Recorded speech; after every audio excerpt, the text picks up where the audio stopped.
What's up, Sifters? Welcome to GameFace, episode 403 on Sifted Games at Sifted.net. I'm Shane Satterfield, your host for the next couple hours of awesome video game discussion. And alongside me to do that, as always, is Matt Keil. What's up, Matt? Hey. You got your little friend there. What's going on there? Well, he's not so little. Yeah, he's really not little at all. This is Superion, the combined form of the aerial bots. This is from a third-party company called Fans Toys. And they finally put the last one out a couple weeks ago, and this is the first one came out in 2018. Wow. 6 years waiting, because about halfway through they realized their design for the combiner didn't work right. So they took like 2 years to redesign the whole thing, and they had to make it work with the 3 that had already been released. But they pulled it off. They put the last 2 out this year, and so here he is. And also today is the 40 years ago today, the original Transformers cartoon premiered. Are you kidding me? September 17th. Perfect timing to show this off. So they weren't in that first season, but still. That's amazing, man. I went to pick that thing up, and I could hardly pick it up. My arms were outstretched, but it was like, how much does that thing weigh? Well, the thing I saw online said like a little over 10 pounds, but picking it up, it feels like it's more than 10 pounds. I think it's more than 10 pounds for sure. So I'm gonna guess closer to 17. Yeah, I mean, a big bulk of this thing is made out of metal. It's not plastic. Like, it is no joke. It's about 10% metal, I'd say. You think only 10%? Like the big joints, like a lot of the chest, some of the chest stuff, and a lot of the feet, and the important stress points tend to be metal, but most of it's still plastic. Yeah. Because otherwise it's too heavy to stand. Yeah, there's almost no metal in the arms. Okay. Those are the new... That makes sense. Those are the ones that came out this month. Because you don't want to put stress on the joints, right. basically. So the elbows here, I think, have some metal in them. But these guys have more metal because they're the weight. They need it to make sure if not top heavy, it won't fall over. Yeah. And Matt, are you willing to share how much this whole ensemble costs? A full set of these will run you about $1,100. To get all, how many are there? 5. 5 different. So there's 5. There's the 4 limbs and the big torso, but the last one they released came with the big combiner torso and the big gun and the feet and the hands and all the combined. So that one costs more. But yeah, it goes for between $1,000 and $1,100. The crazy thing about this is if you see all the separate Transformers alone, they're all fighter jets. Yeah. And those are some of the coolest transformations I've seen. As far as like seeing what they look like and then transformed into a robot, it's hard to believe they figured out how to do that. Yeah, they did a very good job with making them, because robots into planes are tough. Yeah. Because you usually just have the robot hanging off the bottom of the plane. They did a pretty good job of avoiding that with these. They're big too, like because they size them so they mostly fit with the Starscream mold, so that they. You know, they're a little guy, but they turn into a plane that's big enough to match the other ones. So they did that pretty well.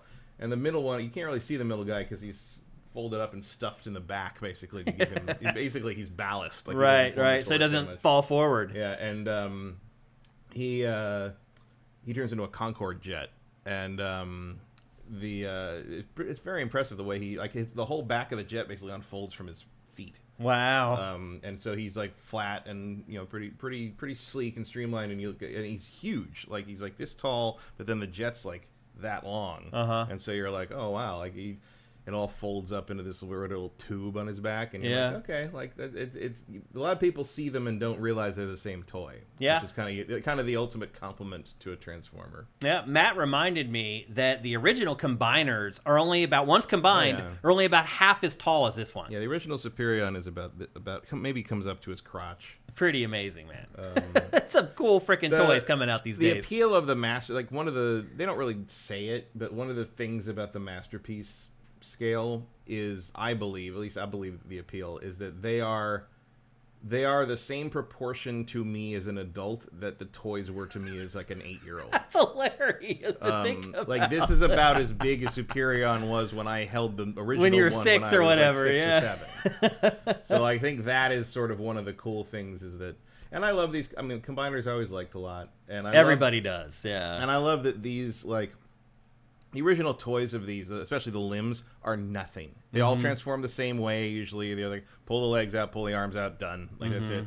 They're just they're basically little afterthought characters that were only there to be arms and legs. And the fact that some poor designer over in China has to basically has to take these things and make them into a statue quality figure that matches the animation model that some drunk guy drew up off of a photocopy of a toy picture 40 years ago, and it's just like, it's a robot, it's got plain wings, fuck it, like who cares? And like these guys have to figure out, and there's like different versions. So this can actually, you can pull the chest apart and fold some things around and switch the head around, and because he had different faces and chest designs in the cartoon versus another the toy. And so you can change him to the toy version if you want to, because like we want people want to be able to do one or the other. For sure. Pretty cool stuff, people. Yeah. Again, the toys today are so much better than the toys that we had growing up. So here you can see, you turn this how around. Easy it is to turn his face. Yeah. You just flip this over because that version has a ridge on it. Oh. You stick it back in. And wow. That's the just toy like head. that. It's all very clever. Awesome. And where do these come from again? If any of you guys are interested. It's I order all my stuff on a site called Show-Z Store. Okay. Reliable, I'm assuming. Show letter Z store, and they are direct from China. Okay. So you're cutting out a lot of the import prices. They're like a drop shipper, basically. No, they ship directly to you. They do seem to have a warehouse here now, because sometimes they'll ship something and it gets here in like 2 days. Yeah. And I'm like, okay, that was in LA, like that was nearby.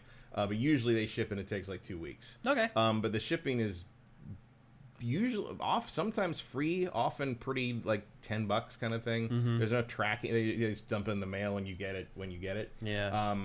But they're very, very reasonably priced. You're gonna pay like $30 to $40 less than you would from like a local like reseller. And the pre-orders, you just put down $1. Oh. And you don't have to pay until they get. And then they send you an email that says, "Hey, this thing is here," and then you pay it, and then they'll ship it. Wow. So you don't have to pay up front or anything. So you're not really risking anything. And once you've bought a few things, they give you points. So they take points as the $1 down payment, the deposit. Oh, cool. So I don't. So you don't actually even once need you to bought give a couple $1. things, you spend 99 points, which you get like it's like a point is like a cent. Basically, those are your bonus points. Yeah. So you you have plenty. You got I got a few thousand. So like every time I want to deposit something, I just do that. So A, you're not spending any real money, and B, your credit card won't get shut down because your bank's like, why is he spending $1 4,000 times in one day on this like weird Chinese That sounds site? like how when we got hacked and they were like trying to figure out which credit cards went through, they just charged $1 to each one. Right, the bank would assume that you were like you were compromised. Something going on. Yeah. I get most of them through that now. If I can't, sometimes I'll pick stuff up locally if I see it at like a import shop. Yeah. But this is the best. If you're willing to wait 2 weeks, basically, you're going to save $40 on for most people. I think they'd be willing to wait. I think that's a pretty good trade-off. Yeah. Well, welcome to GameFace episode 403. Believe it or not, we are a video game podcast. Although I think, Matt, you could definitely host a kick-ass Transformers podcast. Yeah, you really could. I don't know what I'd talk about, though. Yeah, maybe you do it like once a quarter or something like that. The problem with like something like that is that everything I just said, everyone who is into this stuff knows all that already. So who am I talking to? You're preaching to the choir, basically. You're just repeating things people already know. Gotcha. Like, that's the thing. I mean, you could review these things. You could talk. But again, the space of that is pretty crowded. Yeah. Like you've got like a core group of like 6 or 7 main guys, and I watch all. Like, I did not use the fucking manual for this. I watched. You just watch YouTube videos. YouTube, yeah. I mean, the company puts up videos of how to do everything. Isn't that how we put together everything now? Yeah. Literally, when I was home for Labor Day, I had bought my mom this crazy cat tree for her cat that ended up being like 10 feet tall. And like, I put it together, like, trying to use the instructions, forget it. My mom had given up. She put the first like 2 things together, and the instructions were insane. And she just left it lay there all that time until I got there for Labor Day, and she had me put it together. There's no way I could put together the instructions. Went on YouTube, there's like 20 people putting the thing together step by step, explaining everything. Like anything, home improvement. Yeah, that's kind of how it works now. It's really handy. It's one of the best features of YouTube, in my opinion. Honestly, I'm putting this. This took about 2 hours. Which is crazy. There's a lot of stuff. Also, like it turned. I had them in jet mode because I have two sets of these. I have a set because I love the individual robot one. So I have a set of the individuals, so they're going to be in their individual robot modes in the display case, and then this one, second set's combined, they're going to be on top of the display cases. Yeah. So the second set, because they had nothing to do for 6 years, I had them in jet mode and just had them on display that way, so I could see them both. Yeah. And it turns out the best way to turn them into is to have them in robot mode. So I'm just like, oh, so I had to change them all, and I used for all your third-party transformers transforming needs, just go to Emgo, EMGO, look him up, Emgo 12, I think is his name. On YouTube. On YouTube, and he does. He is a big personality. Let's say it that way. And he does all these things. There's like all these, it's a little obnoxious, but he's probably entertaining to watch. Vaguely. The thing is, he does the best and clearest transformation explanations of anyone who's in the game right now. It's all the other stuff. And he has and he will go through, and he makes it look so easy too. He's so good at it. Like, because there's stuff that I'm just like, I'm digging out, like I'm getting screwdrivers, and he's like, you just do it like this. And I'm just like, there's no just anything here. I don't know what the fuck you did. And then you do it, and it does work that way. But he has a separate line on his, so he does the reviews, which are like talky, like things that walk you through everything. But then he has another series called Just Transform It, where he, with no narration, no words, he just transforms it into the thing and transforms it back and shows you what you're doing, like miming with it, close-up cameras and everything. Yeah. And it's like, it's better than anything that comes with the figures. I bet. It's amazing. Yeah. Well, I hope you guys are doing as awesome as Matt is with this brand new combiner here. This is GameFace episode 403. I mentioned in last week's episode that I got to meet Sifter Mike's Q when I was home on the East Coast for Labor Day weekend. And then this weekend, I'm back in LA, and I got to meet up with Sifter JM Rain 99, who you see all the time in our chat. I got to meet up for lunch with him in Hollywood. So 2 weeks in a row, I got to meet two of your Sifters. As I said in last week's episode, I'm down to meet with you guys. If you ever come to LA, you want to get lunch, you want to get a beer or whatever, I am 100% down. And I don't know if JM Rain is actually in the chat today. I don't know if he actually got home yet. But if he is, it was good to see you. Good to put a real face with the name. But anyway, again, if you guys are ever in LA and you want to meet up, or you just want someone who can help you as far as figuring out how to best maximize your time while you're in LA, hit me up, man. I'm here for you guys. Like I said, I feel like I know you guys. Like, it's been 10 years of running Sifted, and I feel like you guys are just my friends at this point. So if you guys ever come into town, you want to get a beer, you want to get lunch, I am 1,000% down. Just DM me wherever. You can DM me on Twitter, on Sifted, here, wherever, and we'll try to get stuff set up. What is Frosty Boy talking about? I don't know. Yeah, let's bring up the chat. You gotta scroll up. Okay. Let's see. Well, we probably need to thank people as well. Sleeping Turtle 3, thank you for Twitch Prime. Tell me when to stop. TV Hardy, thank you for Twitch Prime. Totemish, thank you for Twitch Prime. Mike's Q, thank you for Twitch Prime. It was good to see you, bro. Good to see you back in the chat. He says, hey, sorry I missed you last week, but I am glad we finally got to hang out over Labor Day. Did you ever pass on the Deadlock invites? I have not, and I apologize. I have not had the time. By the way, Matt, I had like a dozen people when I put out the call, like, who wants to play Deadlock? I had a dozen people who were like, I want to play, but I don't know how many invites I got, and it became overwhelming to the point where I didn't give them to anybody. So anyway, I'm trying to figure it out, and he had sent me a text. He's like, maybe we can daisy chain it. So if I give Mike's Q a code, then he gets a code. I can tell him who the next person is that he should give the code to. It just starts to become really complicated, and that's why I've kind of put it off. But I will start working on that when I get home today. I promise you that.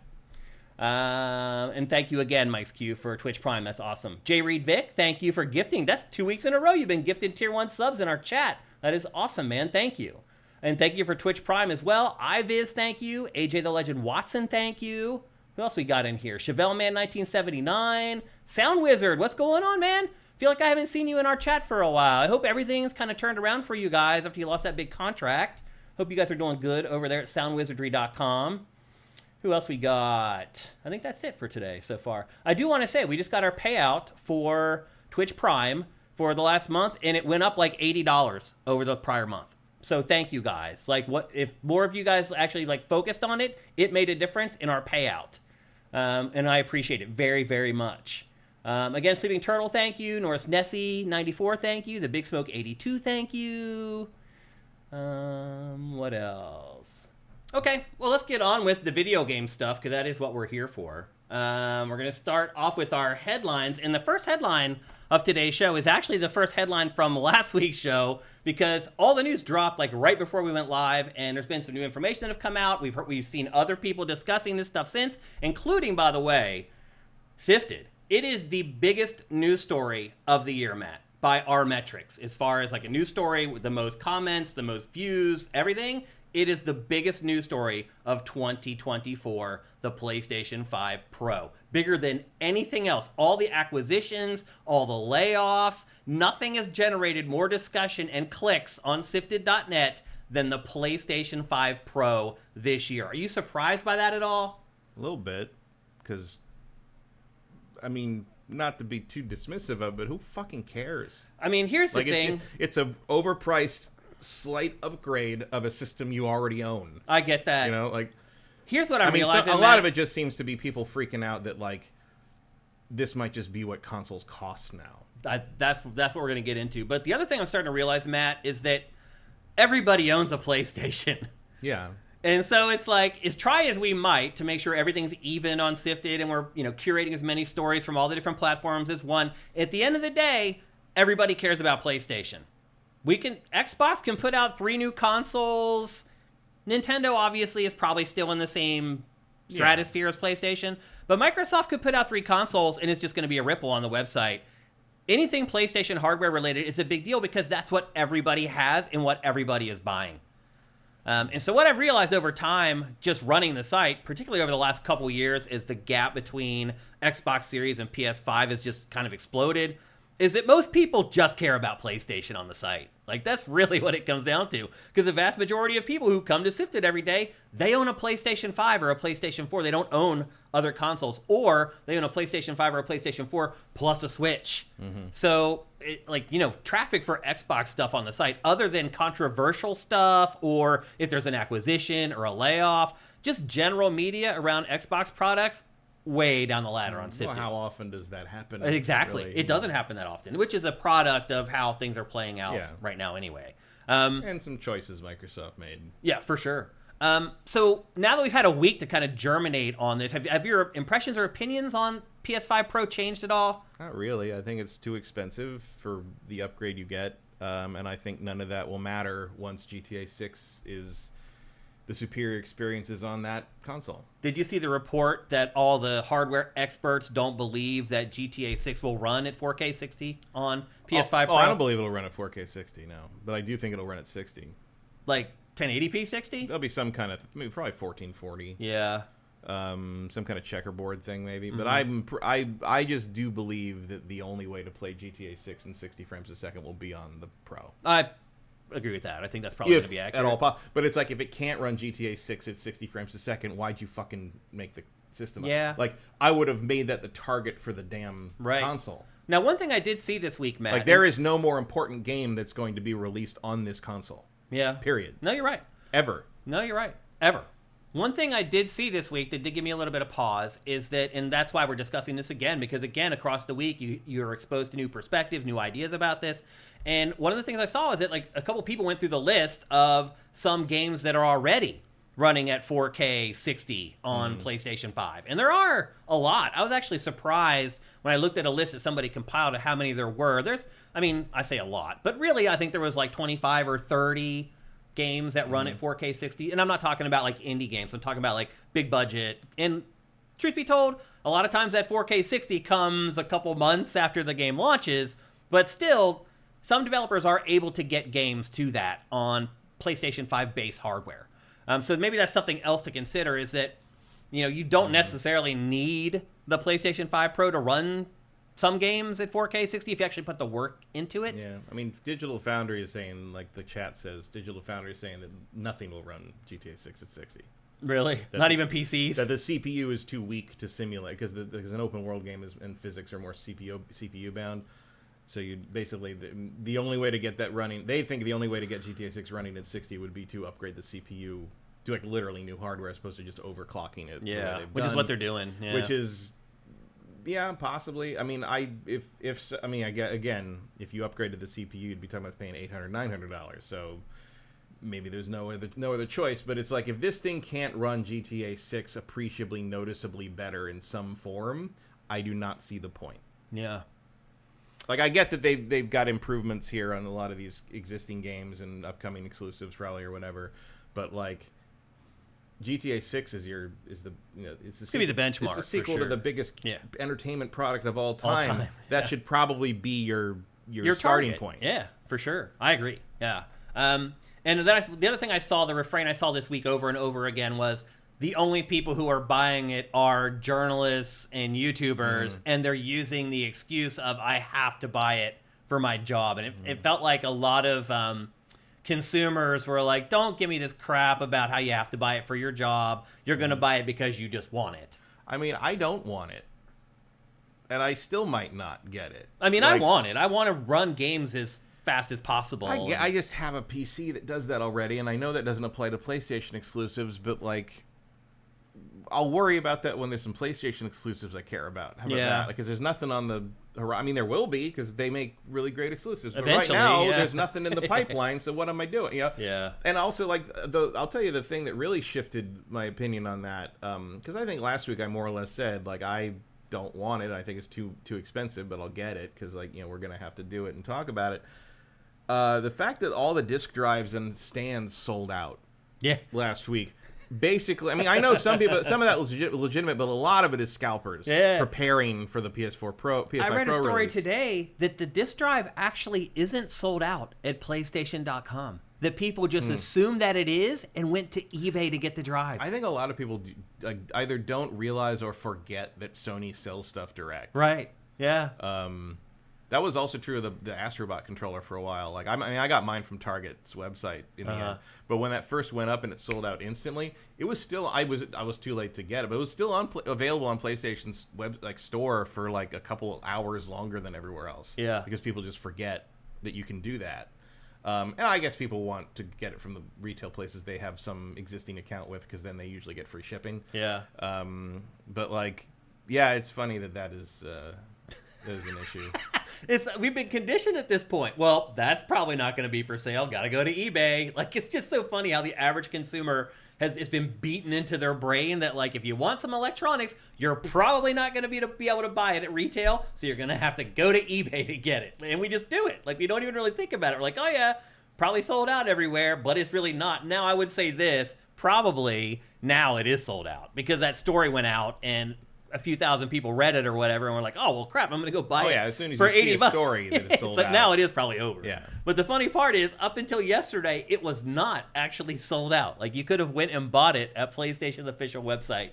Ilya GX says, my biggest takeaway was Mark Cerny announcing that three-quarters of players prefer performance mode. I was surprised by that too, actually. I thought, because I do play in quality. Like, I don't play in performance mode, and I thought everybody else was like me. Apparently not. People want the better frame rates instead of the better looking game. I mean, I would not be surprised if a lot of people just don't know why they prefer that. It's more like oh, that looks better. Like, maybe you don't know 60 versus 30 in your, by that. It's but possible. But you switch between them and you're like, oh, that runs smoother, so I like it. The other thing I would say too is it feels like performance is default in most games. Yeah, it does seem to be. It's also very hard to tell sometimes what the difference is. It is, if you don't know. Even when I know, sometimes I'm like squint my eyes. I'm like, I don't know. Like, but that's also the differences it's the difference we're talking about with the Pro too. Yeah. Like, I can see the difference when they point it out in the background stuff in that Ratchet comparison. But otherwise, but if you just showed me those two and told me like what's the difference, I don't know if I'd be able to pick that out. It's like looking at this footage right now we're seeing of Hogwarts Legacy. Like,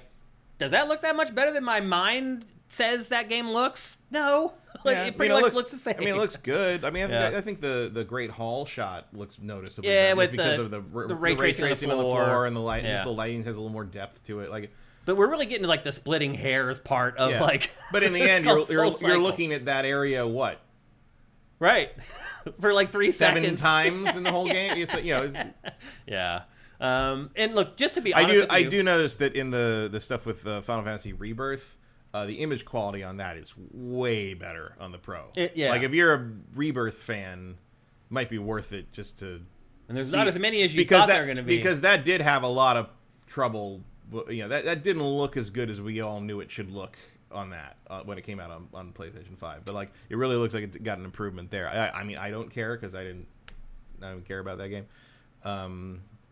It's gonna come down to that one, and I love that like people are like oh, Astrobot doesn't have a chance to win Game of the Year because of PlayStation exclusive and its popularity. I'm like, well, the current leader in IGN's poll is Rebirth, and that was also PlayStation 5 exclusive. So I don't really know what the fuck you're talking about. Ed Rock to the Truth says, I can never tell the difference between 30 and 60 frames per second. I think maybe it depends on the genre. I think if you play a shooter like Call of Duty, like a really fast shooter, it's easier to see the difference than it is in other genres. I can always tell that. I mean, I just can tell the difference. Souls-likes, I think it's kind of easy to tell because you have that very small... The only thing I would have trouble with would be like an XCOM game. Mm-hmm. Like maybe I wouldn't... Right, which who cares anyway? It doesn't matter. Turn-based stuff doesn't really matter. Although, like the HD... What's the 3D HD stuff, HD 3D stuff, like that stuff runs usually at 60. Vincent reminds us that Hogwarts footage is still at 30 frames per second. Mm-hmm. Yeah. And then Minority Games reminds us, where are the games, though? Yeah. Yeah. Yeah, I mean, the fact that they have to all they have to show is old stuff because they got nothing new coming up. And they can't even really show... Astrobot, because Astrobot already looks great. Right. Like it's not going to improve it at what all. are you going to do? Like I can't imagine what you improve on. I can't either. Run at 144? Right. I don't know. Maybe that's it. I don't know. And then somebody said something with a very interesting perspective. Oh, a matter of fact says, I know Shane feels quality mode offers the most next-gen experience, but for me it's the opposite. Performance feels like a visual upgrade. Totally understand that perspective, man. Totally get that. But you're right, for me, it's like just seeing things as good as they possibly can be. Look, I come from the N64 school, man, where, like, I was cool playing games that looked a little better at 15 frames a second. Like, yeah, that's me. That's all that expansion pack really did was make everything run worse. Pretty much. Slightly better textures. Yeah, that's really what it did. Yep. Yeah. And then Raphael Michael says, sadly, we're getting to the point with graphics where you have to explain them, and that only matters for tech enthusiasts. Yeah, you're right. Like, if you have to explain what they're seeing, that's not good enough. Yeah. It's just not. Like, we shouldn't have to tell people this looks better. They should be able to look at it and say, damn, that looks better. That's a really good point, Raphael Michael. There's a diminishing returns to it. It is. We're really reaching it now. And thank you for Twitch Prime, Raphael Michael. Appreciate it, brother. So anyway, any other thoughts on PlayStation 5 Pro now that we're a week out? Not really. I mean... I think we went over pretty much all the stuff that's kind of been sussed out over the last 7 days. I guess we'll revisit it all when the pre-orders go up and everybody's screaming about it again. How they can't get it. How they don't want it, but now they can't get it. Because that's going to happen. I guarantee it. So anyway, there you go. A week out from the PlayStation 5 Pro. Those are probably our last takes on it at this point, other than when maybe if one of us gets one and we bring it on the show to show it off, and then we'll bring it up again. But I think at this point, kind of everything is laid bare for PS5 Pro. We know most stuff about it, and all the information that was left out last week, all the gaps have been kind of filled in since then. So I feel like we can kind of put a cap on the PS5 Pro. It will be interesting to see how it sells. I am still completely clueless on how well it's going to do. I really have no idea how it's going to sell. What do you think? I don't know. I mean, they already said that maybe like 20% of the PS4s sold total were pros, so it doesn't sound like they're expecting a huge mass adoption here. Yeah, also, I think our big question last week was, who is this for? I think we've just figured out at this point, it's just for people with disposable income who want the best experience possible. Whether they can see it or not. Yeah. Just knowing that they have the best experience. Like this, the people that have enough money that they're just like, I want to pay money for the best experience, even if I don't recognize what makes it the best experience. Yeah, I just want to know internally that I'm getting that. And some people have plenty of money to be able to do it. Some people are like that. I mean, just about anybody who buys expensive wine is probably in that boat. Prime candidate for the PS5. Just about everyone who owns a boat is probably in that boat. That's a good point. Yeah. So there you go. That's our final take on PS5 Pro, and we're going to transition right into our first ever discussion about the PlayStation 6. That's right, people. Sony is announcing and releasing consoles, but it is still working behind the scenes on the PlayStation 6, and we got our first hints at the hardware this week when it was leaked out that AMD had won the contract for the PlayStation 6. This doesn't surprise me all that much, Matt. Intel's having a hard time. Intel's having a rough go, so I just built my new PC, and I'm wondering if my CPU that I just bought, which is an Intel CPU, if it's like it has crazy problems and it's gonna like melt down in like 18 months. When did you get it? 2.5 months ago. 2 months ago. That should be fine. Is it? I think it's only manufactured up through December last year. It could be in there. You have to check when its manufacture date was. But yeah. Mine is right in the middle of all the problems. Really? I haven't had a problem because I don't overclock it. Yeah, I don't either. So that should. Is that all that matters? Is whether you overclock it or not? It seems like overclocking. It's not 100%, but like overclocking seems to be at least related to accelerating the problem. But who knows? I was thinking about that a lot during playing Outlaws because Outlaws crashed a lot. I'm just like, are you crashing because you're Outlaws? Or are you crashing because my Intel is going? Yeah. But I haven't had any trouble with it as far as I could tell. I haven't either with mine. I'm still worried about it though. But mine was like, I think my processor was made in like December 2022, which is right there. Cinetyke's been helping me. In fact, he's in the chat right now asking me if I have updated my BIOS. I still have not, Cinetyke. I still have all the information that you sent me about it sitting there waiting to do it. I'm just waiting for a window where I don't need my PC for like half a day or whatever. Maybe this weekend I'll finally do it. And then Draylock says, I think it depends on how much you stress it because of its own turbo boost. Yeah, I am not overclocking my CPU, so... Yeah, but it has the Intel stuff has turbo boost to basically kick in when you are playing something demanding. Right, and you don't control that necessarily. No. Yeah, it just does it. So anyway, Intel lost the contract with AMD, and the word leaking out about that is that PlayStation went with AMD because of backwards compatibility. And that makes sense for the most part. But usually for backwards compatibility, you want the same hardware, so that doesn't really make a lot of sense. But wait, doesn't it have an AMD? Does it have an AMD? I think it does, yeah. Okay, well, that would make more sense then. I think it does have an AMD CPU. And I wouldn't trust Intel to make that jump. Not after what just happened. Frankly. Yeah. Like, even if they hadn't, it's like switching. If you're switching a new architecture and still expecting flawless, that's not going to happen. Yeah. That's not you're basically stuck with AMD forever. Pretty much. That's what I was going to say next is like, so are now these consoles are going to be AMD until the end of time. I mean, yeah. Yeah. Why not? Why risk it? Yeah, seriously. I mean, Intel would have to put together a pretty damn good presentation to get me to switch from AMD at this point because backwards compatibility has turned out, I think, for PlayStation to be a really big deal. That's why a lot of people have stuck with PlayStation. All of them. I mean, if you can't bring your full library forward from now on, you're gonna have to get up there and explain like you just committed a war crime. You just have to. Yeah. There's no other option. It has to happen that way. Yeah. So I saw last week when people were like, "Oh, the Switch 2 is going to be backwards compatible." No shit, Sherlock. You have to be an idiot to not make it backwards compatible in 2024. So anyway, we now know that the PlayStation 6 CPU will be sourced to AMD. And Matt, the other question that has arisen over the last week after the announcement of the price for the PS5 Pro is this conditioning us for a PlayStation 6 that could cost $1,000? That seems to be maybe the biggest discussion from the last week is, okay, that's high, but what does that mean for the PlayStation 6? Could we be looking at a $1,000 console? And is that all that crazy, really? I mean, it could, maybe. Like, probably if it came out now, that's what that hardware would cost. It might cost less by the time, 2 years, 3 years time. 2028 or 2029, whenever they get around to it. Yeah. I don't know. Like, maybe. Also, we don't know what the strength of the dollar will be by then. True. What do you think would happen if they were to price a console at $1,000? Because I remember when the iPhone went to $1,000, people freaked out about it for like a couple months. And now we've just accepted that, yeah, I spent $1,000 for a phone, and I use it all day, every day, and it's worth every penny. Do you think people ever get to that point with consoles? I mean, it's hard to see how. Yeah. It's a lot easier to swallow, something you use that all kind day, of money every on day. something you use every day, all day. Yeah. I don't know.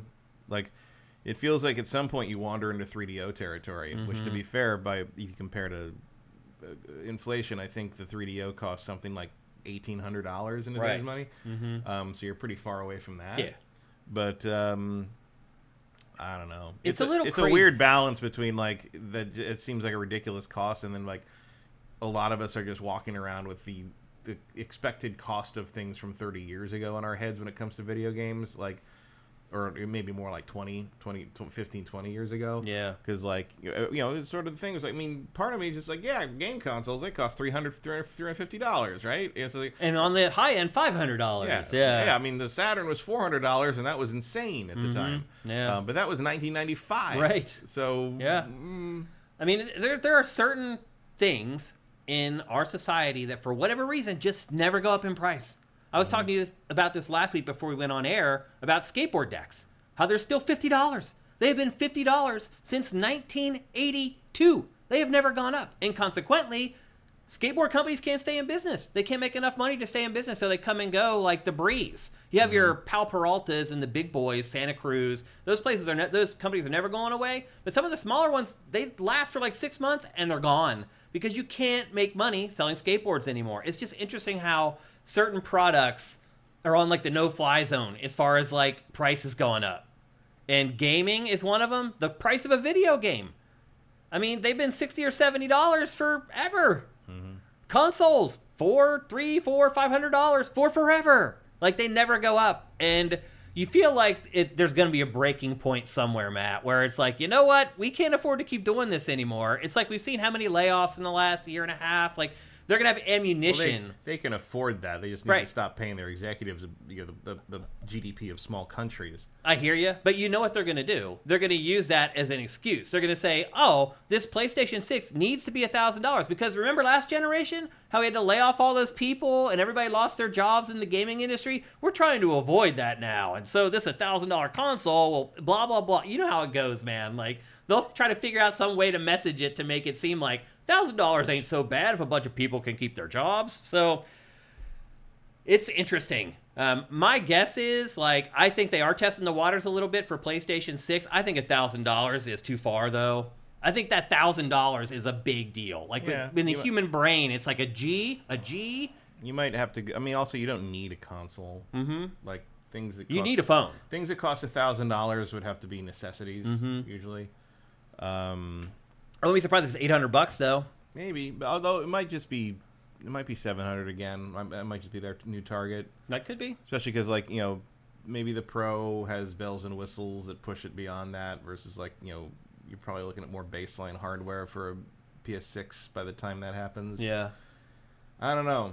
It's basically impossible to know if Sony thinks this is a new price point or if this is just what they have to charge for this thing because that's what it costs to put that hardware in it. God knows what they're thinking about. You know, we don't even know if the same leadership will be in place. Who knows? PS6. I mean, they did just appoint co-CEOs, so that would be a disaster if they didn't last 2 years. But you're right. I think it's gonna be way longer than 2 years. Yeah. I mean, obviously, they're gonna be making it and designing it before it's already happening. But, like, I really don't think you need to worry about buying a PS6 until 2028. I agree. Yeah, I think this PS5 Pro is going to be around for 3 years, 4 years, maybe. It's almost like a second, smaller generation, a little bit. Yeah, I mean, I'm sure they'd like to go to the phone model where they just sort of put a new version out every 4 years. You know, obviously the phones that come out more often than that, but like you can justify. Like, there's a bigger audience and a bigger market. You know, you don't expect everyone to buy every single iPhone. Yeah. You know, like, but there's enough people that will need to upgrade their phones periodically that you've got the same kind of, like, market there. And I mean, even the nomenclature, they're going this. It's like PlayStation 4, PlayStation 4 Pro, PlayStation 5, PlayStation 5 Pro. Same thing they're doing with iPhone. You get the base iPhone 16, or you can get the 16 Pro that has like the new processor in it and some more it's a little bigger, faster RAM. 16 Pro SP, or whatever the big ones are. You know, like, yep. The ones like that doesn't fit in my pocket. Why would I want that? Yeah, the ones that are for purses. Yeah. But they're following that same model at PlayStation already. Yeah. So we're already kind of seeing the adoption of the mobile structure. So we got the folding ones coming. I don't trust that shit. Yeah. Let me ask you guys this in chat. What is the most you would spend for a PlayStation 6? And be honest. Don't, like, lowball the number because you think PlayStation's watching and you don't want to put the suggestion out there that you're willing to pay $800. They're not watching. They're not here. What would you really be willing to pay for PlayStation 6? Let's go to chat and see what you guys are saying here. Fire Native says 600 bones. Mitchell Ness says 600. Retro Modern Gamer 600. Everyone's 600. 550 euro, that's basically 600. Maybe 650, Justin Horman says. Pounds. Yeah, pounds would be more. Yeah. Pounds a little more than that. Yeah.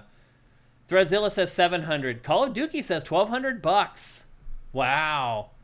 Yakov 400, Red Fox 1980 900, Blip Tiny Blip in History 500 tops, Silk Snake 500 euro, Ilya GX says 500 was a stretch, AU 900 from Bushy Wookie, Noxator Nitus says beyond 600 is a big ask for a base console, Fried X 100 says 900. So there's a few people dotted in here that are willing to go over the 700 they're asking 1 million yen for minority games. Shall we say 1 million American dollars?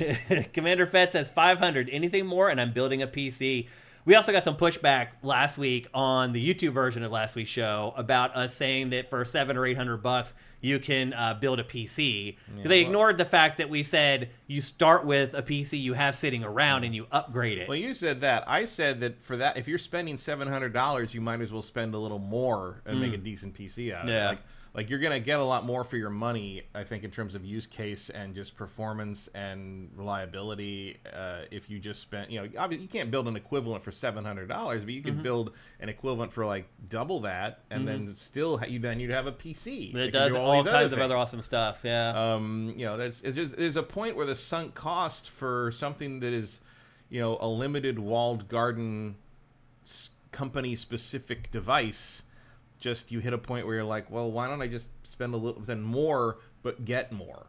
It's there's a point where the disadvantages of having sort of the system tied to Sony or to Microsoft or to Apple or to whoever, like for various people, is going to no longer be worth it. Yeah. And I think the PlayStation Pro probably crosses that line, especially if you don't have huge loyalty to the Sony first party lineup, which I do. I do too. Everybody should, because they make great games. It's like the only reason I have they come out. The only reason I have PlayStations and Nintendo consoles is to play their games. Like if they didn't have that, the PC would be fine for me. Yeah. Fire Native says above 600, I'll wait for a price drop, and all games will be cross-gen for the first 4 years anyway. The cross-gen part, agree 1,000%. That's definitely going. That's definitely going to happen. However, there aren't price drops on consoles anymore. Price drops just don't happen. They don't happen anymore. Pachter brings it up all the time. He's like, best case scenario, they give you a free game with the console, but they never drop the price anymore. Even the Switch doesn't drop. I mean, the price of that screen is never going to go down. 7 years later, they're still charging the same. Because the screen still costs the same to make. It's also supply and demand. They won't drop the price until people stop buying it at the current price, and that's never happened with Switch. Although it does feel like that is finally happening now. Well, who else? How many do you need?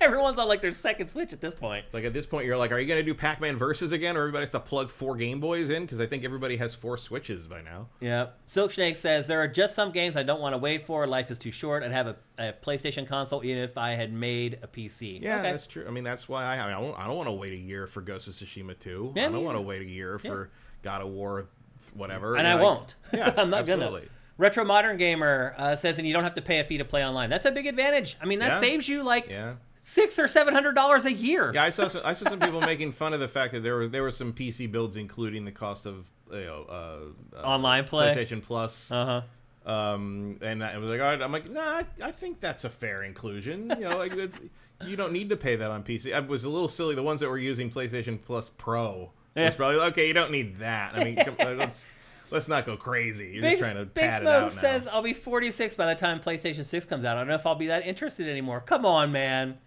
If you're here at 43 or whatever watching our show on Twitch, you're going to be there. You will be there. I promise you. Yeah, I mean, I'm older than that. Yeah. I think I care. Yeah, I definitely care. I'll care when they show the games. Right. I don't care about the hardware very much. I don't really care what the numbers are. Erebus says, do you not think staggering the base and pro consoles is a bit grubby? Even Apple give you the choice out of the gate. That's a good point, actually. Yeah, that's true. They aren't growing their user base. They are just double dipping on them. Yeah. Same goes for Xbox last gen. Microsoft went more for the actual Apple model with the S and the X right there next to each other. It's a little slimy, not putting them out at the same time. But I think it's more difficult to put out 2 different consoles at the same time versus 2 different phones at the same time. Yeah. But still, good point. You are basically trying to strong arm people into giving you that amount of money twice as often. Yeah. And I mean, if you think about it, what is it, 4 years later? That's kind of how things used to be. We used to buy consoles every 5 years. Yeah, it depended on some generations were that fast. Yeah. PlayStation 2 lasts a little longer, maybe. Yeah, it definitely had legs. It lasted like 7 years, 8 years, something like that. In terms of until the PS3, it went. I think the PS2 was in production for like 11 years or something. Well, they made 3 different versions of it ultimately, until it was almost just like a DVD case. Yeah, it got to the point where it was almost a Discman. And you're really like, funny. Man, why wasn't it this small enough? Because when I think first came out, it was you clunky. You'd kill a man. It even with it, sounded yeah. clunky when it worked. Ka-chunk, Yeah. ka-chunk, ka-chunk. It's like, are you eating the disc or are you reading the disc? It's so funny. So anyway, there you go. That's our first information on Minority Game says I am turning 36. Oh, so he's saying like, oh God, it's going to be 12 years until... Oh, no, those are two different people. Oh, okay. Oh, he's clarifying to somebody else, I guess. So anyway, that's our first information on the PlayStation 6. Obviously, a lot more to come. I don't think we'll really hear him start talking about this for another 2 years even. Yeah, I mean, you just announced your new thing. I mean, it's probably pissed off that this news got out there, honestly. Yeah, I mean, no one knows. Yeah, just us. Yeah. I didn't even hear it until you mentioned it. Oh, really? So, no, I didn't see Yeah, that. I think that was from yesterday. Yeah. So anyway, there you go. The first info on PlayStation 6. Also yesterday, we got the first information on the next Battlefield game. The first good news, Matt, is that Vince Zampella is working on the next Battlefield game. Hallelujah. If you guys don't know, Vince Zampella was one of probably he and one other guy were the creators of the modern Call of Duty game at Activision. They were creators of Call of Duty, right. period. That's right. They did actually create Call of Duty. And then they created... Vince and Jason... What was his name again? He West. Jason West. Yeah. Yes. Yeah, and so then they left, and they started their own thing at Respawn, and they have their hit Apex Legend, and now they're the darlings of EA because they have that all recurring revenue coming in. And they were the Medal of Honor Allied Assault Yeah, team. They that's left right. EA, formed Infinity Ward, created Call of Duty. Yeah. And then desperately wanted to make a modern one, and Activision wouldn't let them, and so they made... And then they sued. And then Call of Duty 2 was a big hit, so they let them make Modern Warfare, and they made Modern Warfare, and it changed video games forever. Yeah. Because it turned out they were right. Yep. They should have made a modern one. Yep. And then basically they got screwed the same way EA did, and they formed Respawn and went back to EA. Yep. So it's, It's a small world. yeah, it's just like you always end up back with your ex sort of thing again. I don't know. I mean, I'm guilty of that. I've definitely got back together with a couple girls that I've broken up with in my life for sure. And I would argue But that did they treat you as bad as EA? Honestly, I'm kind of broken up with Battlefield right now, Matt, because of this game. 2042, like, it did nothing for me. When was this 2 years ago? Longer than that, way longer. Was it? Yeah, it's been like 3 or 4 years at this point. Really? This is the Battlefield I have played the least of the last 20 years. This isn't the most recent one, though, is it? It is, yeah. 2042 is the most recent one. 2042 was 3 years ago? Yeah. Maybe longer, actually. Retro Modern Gamer also reminds us that they also created Medal of Honor before Call of Duty. Yeah. Well, they did Allied Assault. They didn't create Medal of Honor. Yeah. Medal of Honor was a DreamWorks. They did the best game. Medal of Honor, Yeah, basically. they did the best Medal of Honor. Yeah, Allied Assault was a revolution in World War II shooters. But the DreamWorks team that did the original Medal of Honors on PlayStation 1 were different, as far as I know. My opinion, Battlefield 2042 was just way too ambitious. It tried to... 2021, really? Yeah. Like it just feels...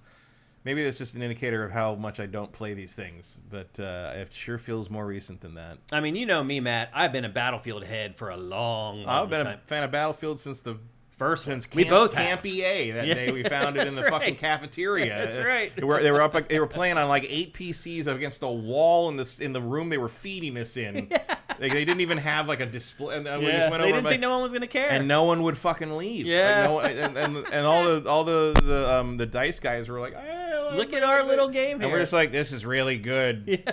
You should do your own event about this so we could play it again. Like, it was like. Because I remember the big celebration that night was to go to they took us to do box seats at an A's game. Oh, that's right, Oakland. Yeah. And I remember sitting there with Ryan Vance and the head of was the head of EAPR. I can't remember her name now. Tammy Schachter. Was it Tammy? Should have been, yeah.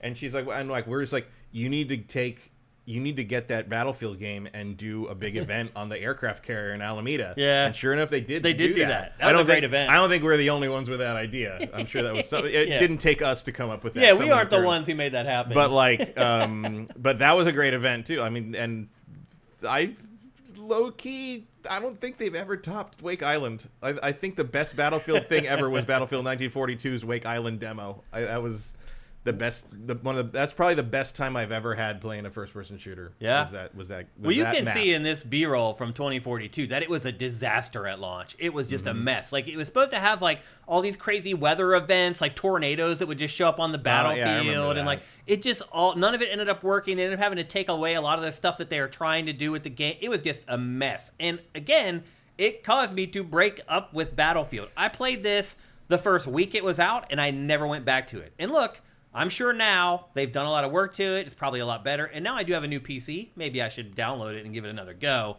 But it completely turned me off to the game, and I never went back and played it again. So right now, I am on the outs with Battlefield. However, hearing that Vince Zampella is working on the new one will at least make sure that I definitely give it a real chance. I don't mean just play it for the show. I mean, after I'm done playing it for GameFace, I keep playing it and try to get good at it. So, Matt, what kind of suggestions would you give Vince for the new Battlefield? Well, it should probably work. That's a good one. I mean, don't launch broken. No, yeah. that'd be number one. Yeah. On that. I don't know. Like, you got to find a way to differentiate it. Mm-hmm. You got to find a way to make it, because I look at this and I don't know what I'm looking at. Because the fear is that he just turns it into Call of Duty, right? Right, a little bit. I kind of feel you go back to World War II. Really? Well, they already said that it's modern day. Well, I don't know what to tell you then. So what they said is... Because all I see when I look at this footage is just like, I just see another shooter. Right, yeah. Like, I don't know how you differentiate another modern shooter. Because like what you can't, making it bigger didn't help. Giving you more equipment didn't help. Changing the weather thing was an interesting idea, but it didn't really enhance anything. And when it even worked, yeah, it was just broken. Like the appeal of Battlefield really was how big it was. It was the fact that you could play 64 people. Yeah. Like that was like the in an era where it was usually like 5-on-5 was a big shooter at the time. Yeah.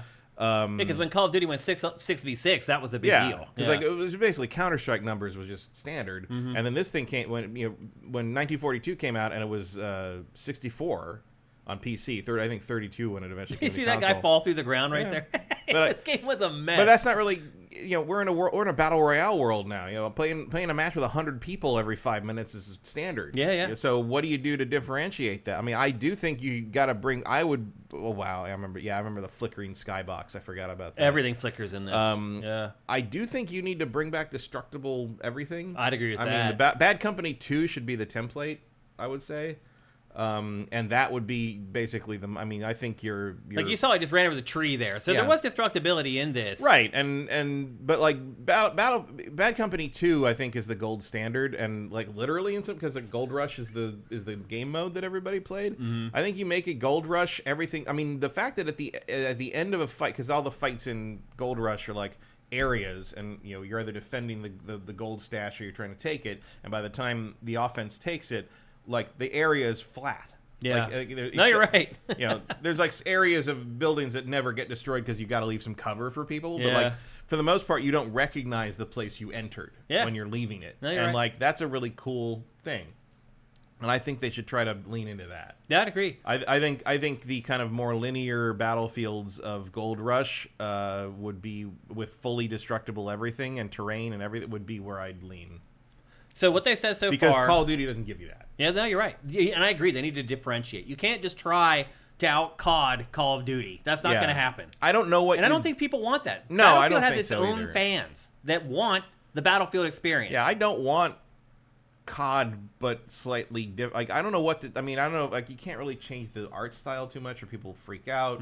Like, everybody wants a realistic military shooter thing. You can't really make it like, oh, it's a cartoon. You can't make it Fortnite. Like, I don't think leaning into, like, characters is the right idea here. Like, so they're moving back to classes. They're getting rid of the specialists that they've had, which that's something fans have wanted forever. Yeah. Like, I think, in a sense, you kind of got to strip it down a little bit. Like, I think it got too complicated. I agree. It's too much. And the engine couldn't run it. Like, that's why this game looks like crap, because they were trying to do too much with the game. I agree. I think they need to simplify it a little bit. I would also argue that the maps are just too freaking gigantic. Like... They just are. Like, a lot of my experience playing Battlefield anymore... Like, when you were dying before, and the guy, your character's hand was reaching out, I just imagined him saying, like, no, now I have to run all the way back here. Exactly. That's exactly what I was getting at.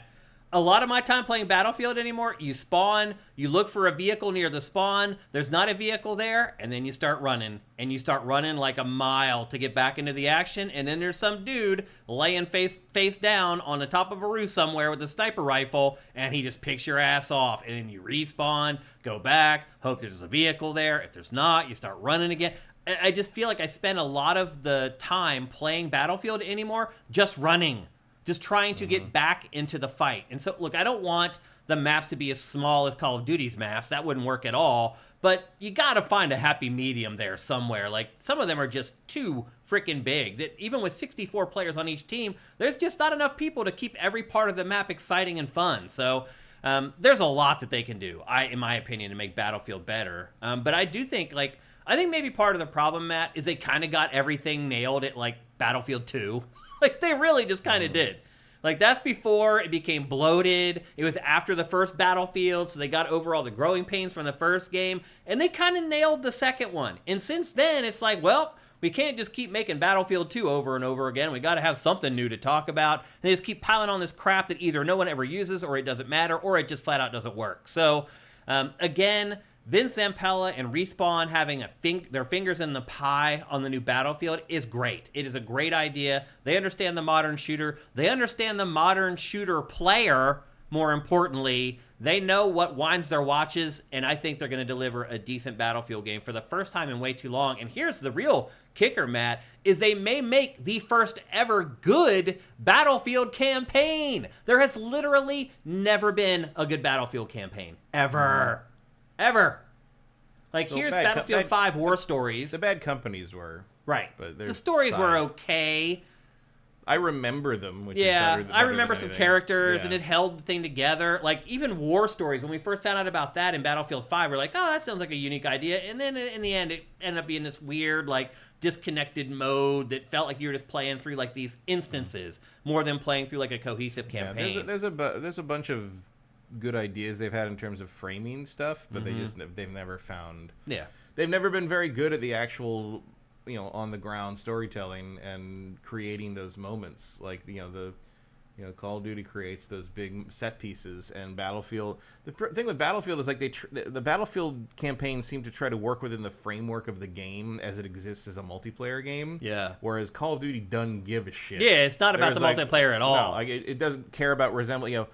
Because Call of Duty, they're two different games. They are. Basically. Yeah, the campaign and the multiplayer, they are. They don't resemble, the campaign is not a training mode for the multiplayer. Yeah.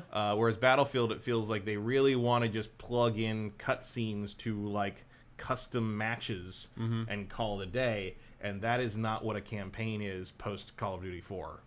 Retro Modern Gamer does remind me that there are squads in Battlefield, and you can spawn on your squad mates every once in a while. But what happens is you end up spawning, and they're doing the same thing that you're doing. They're running back to the fight. Yeah. Well, every once in a while, all of them die, and you all start back at the beginning. Now you got to go through, and like some of them dies and respawns. So you're sort of slowly respawning each other as you work your way back to where the actual. Well, then you have is. Like the teammate who's just the idiot that's who just also, wants to kamikaze everything. Well, that's the worst thing is when you respawn. Okay, I'll respawn. The squad's in a vehicle. Respawn in the vehicle. He turns out he's just ramming something with a Jeep right before he bails out. Or as soon as you don't know that. As soon as you spawn in the plane, the missile hits it, and you go down. Like these are all things that are really unique to Battlefield. Now there's some smaller, like more indie games that are kind of trying to ape Battlefield at this point that are similar.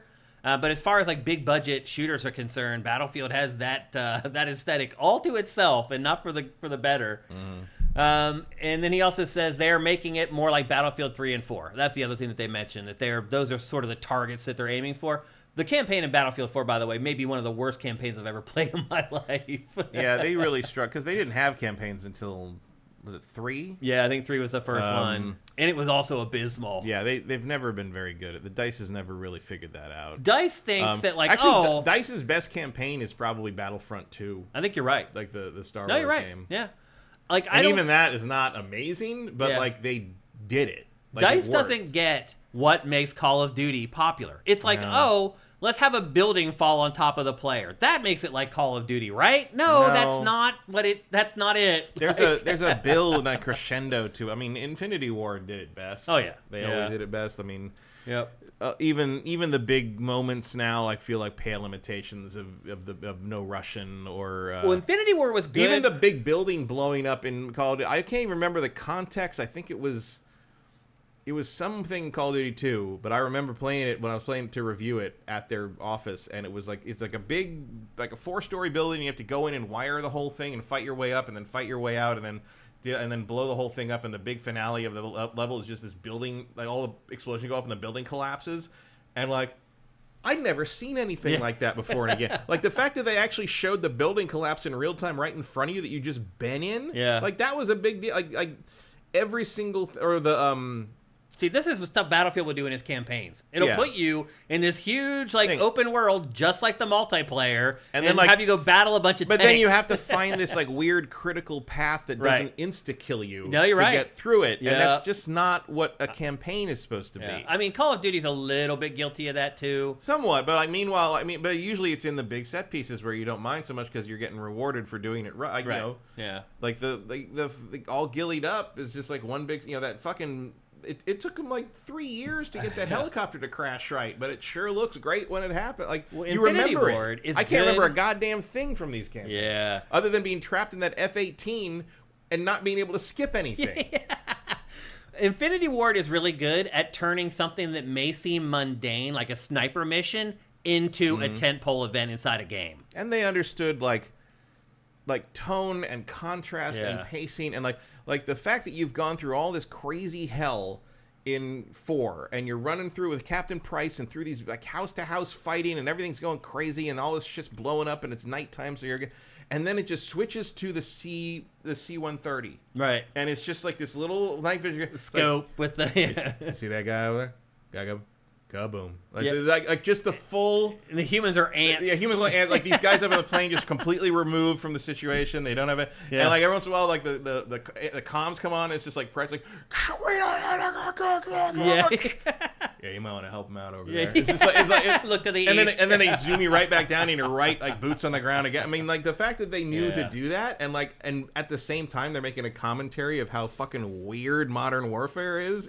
Like the fact that there are people that just sit up there and play a video game while there's also people on the ground getting torn apart literally by this shit. It's great. And I mean, if you watch footage from the invasion of Ukraine from Russia, the drone stuff that they're doing, it's insane. I saw a thing. I don't think you curated it, but it's from People Make Games. I sent it to you. It was it's about wargaming. I just totally forgot. Yeah, it does. I just forgot about it. It does get into video games too. It's about video games and board games, but it's about wargaming. Because a lot of games, including D&D, came out of wargaming, moving tanks around on a little map, like a military thing. And most wargaming, turns out, he did all this investigation and did all this. He visited the British military services, and they showed him all that. Most wargaming jobs, in terms of designing war games, are for the government now. Yeah. In America, and one of the things that they get into, which at one point he explains why Tifa from Final Fantasy VII wouldn't exist if a certain king of Prussia didn't have a certain attitude about how to win a war. It's fantastic. But that's crazy. He gets into the fact that America war games constantly to figure out. It's one of the reasons that we have those things with South Korea that pisses off China, but we've done it forever. In fact, he recommends a book called I think it's called of Songbirds and Wolves or something. And it's basically about there was this group of women, specialized women in World War II, and all they did was war game submarine warfare in the Pacific near Japan and China, the South China Sea. And one of the reasons Japan's submarine warfare was so ineffective against the U.S. was because these women had wargamed pretty much every imaginable potential scenario, and so the U.S. Navy had plans for everything. Anything they could do. There was nothing you could surprise you in because these women had played board games for years and figured out every possible thing that could happen. One of the things where this has broken down is in Ukraine, where drone warfare was not taken into account in those war games. And the fact that you can just take a drone and slam it into something at high speed because they're disposable, and the skilled human being who's controlling that drone doesn't die when you do that, completely changed how warfare works. Well, yeah, it's like deathless kamikaze is what it is. Yeah, absolutely. And I'm waiting for that to get integrated. Yeah, I mean, my guess is the next Battlefield is absolutely going to have drone warfare in it. Yeah. And probably next year's Call. I'm surprised it isn't in this one. Maybe it will be.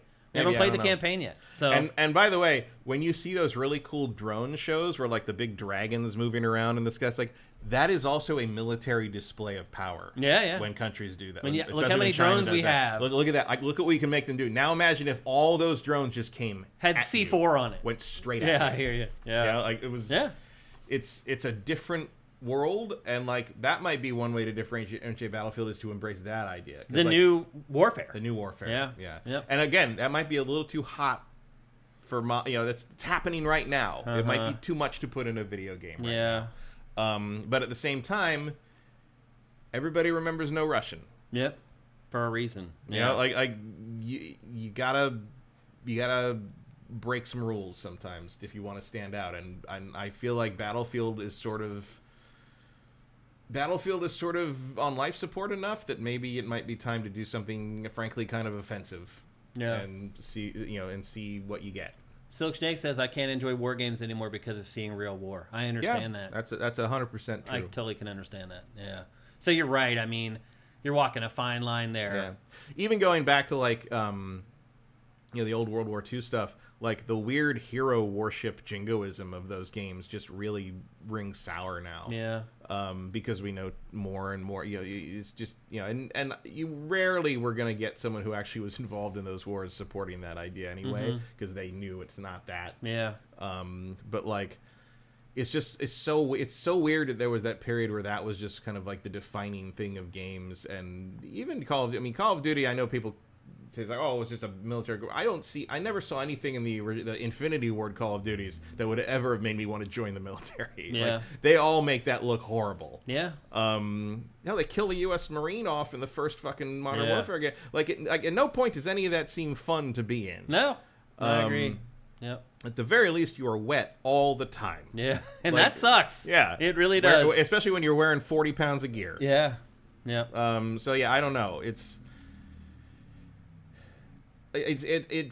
still feel. I mean, Vince is. If anyone can do it, it's Vince and his backup from Respawn. But like, it does feel a little like how EA just won't move on from Need for Speed. I mean, I guess they kind of have now. They finally have, yeah. But it's like after what 3 terrible games in a row. Like at a certain point, you got to just admit it's not working and try something else. I agree. I think that's what they're trying to do with Vince. They are what they're trying to. But like, how about this? Maybe you don't want to call it Battlefield. There's a lot of cachet with that IP. But there's also a lot of baggage. No, you're right. Yeah, at this point there is. Sadly. Like, unless you're going to call it Battlefield, this one works right. Like, I don't know what that might actually work. Yeah. Battlefield, this one's good. We promise. I promise. So anyway, that's the latest that we know on Battlefield. But they're going to call it like Battlefield New Dawn or something. Yeah. It's going to have some weird like military campaign code name, but also sort of weirdly hopeful title thing. You know what I mean? Like, I hear you. So anyway, that's the latest on the next Battlefield. Some people are saying maybe it comes out next year. I tend to think probably 2026, maybe early 2026.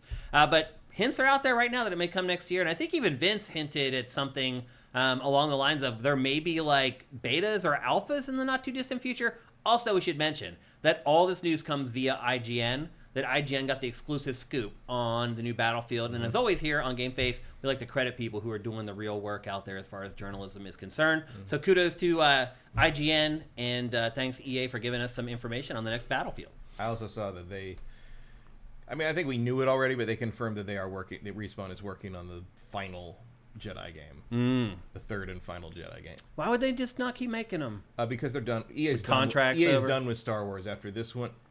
And the RTS thing they're working on. There's a Star Wars, I think, RTS or turn-based game or something like that. I can't remember what it was. I don't remember that at all, actually. There's something like that in like a Command and Conquer, but sorta, Star Wars, something like that, or like an XCOM thing. I can't remember what it was. But they have 2 more Star Wars projects in the pipeline, and they're done. They did say they're trying to get out of using other people's IP not that long ago. Yeah, so and I assume Lucasfilm wants to work with some other folks. You'd think probably not Respawn. I mean, Respawn did them proud. Yeah, they did a great job. Times I've been playing I'm playing Jedi Survivor this week because they patched the PC version and it more or less works fine now. And released it for PS4 and Xbox One. I mean, I'm sure that's why it got that patch. Yeah, for sure. Because they were, as long as we're making it run on these old gen consoles, we could probably fix this. They're like, and the hitching is better.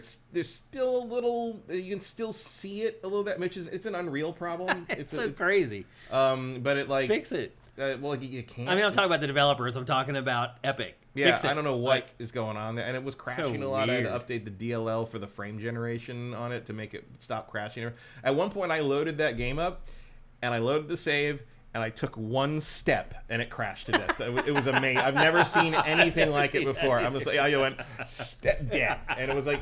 That's funny. And Outlaws crashed a fair amount, too, but Outlaws auto-saves constantly. Yeah. And this one doesn't. Jedi Survivor only saves at save points. It's like got Metroid. the Dark Souls bonfire it's saves. Metroid. Yeah. So it's like you have to save at the meditation points, and like at one point it crashed, and I lost like 2 hours.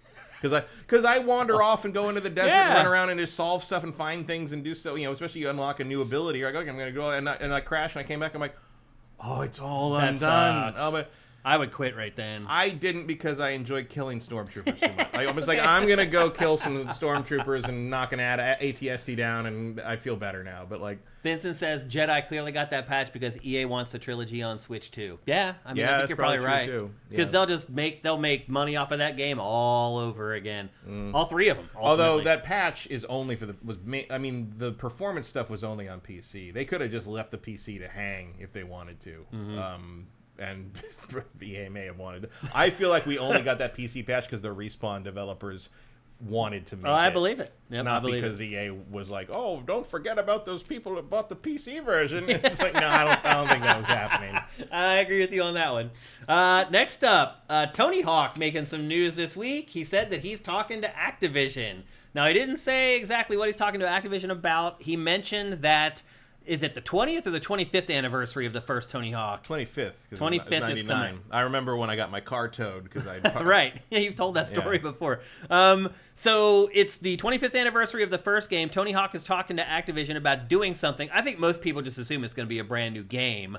I'm not convinced of that, though. No, I mean, how many times can you re-release this thing? I mean, I don't think they're going to re-release be anything. I think it's I think they're just going to do like a fun video or a event or something. I think you're right, man. I don't think they're going to like create a new Tony Hawk game. I just don't. Because he's like, I've been in contact with them before. I'm like, okay, if they were doing anything like a big project, he would have been involved long before that. Yeah. It sounds like this is something that just kind of came up because everybody realized it was They're like, oh crap, it's the 25th anniversary of this huge game that we put out quarter of a century ago. Yeah. But I agree with you. I don't think there's a new Tony Hawk game. Best case scenario, maybe remasters of Tony Hawk's Pro Skater 3 and 4. Yeah.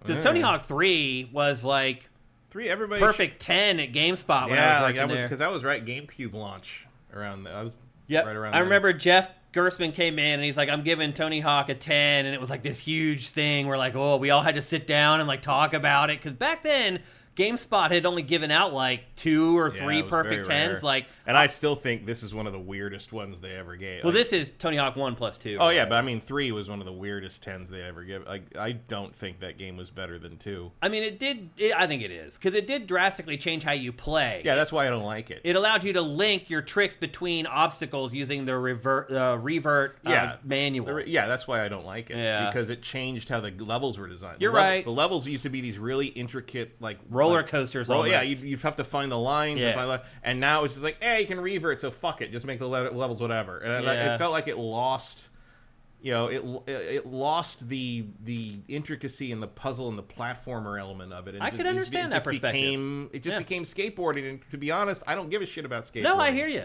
But one of the cool things about Tony Hawk 1 and 2 was that they were actually some of the best platformers of their era. They were, yeah.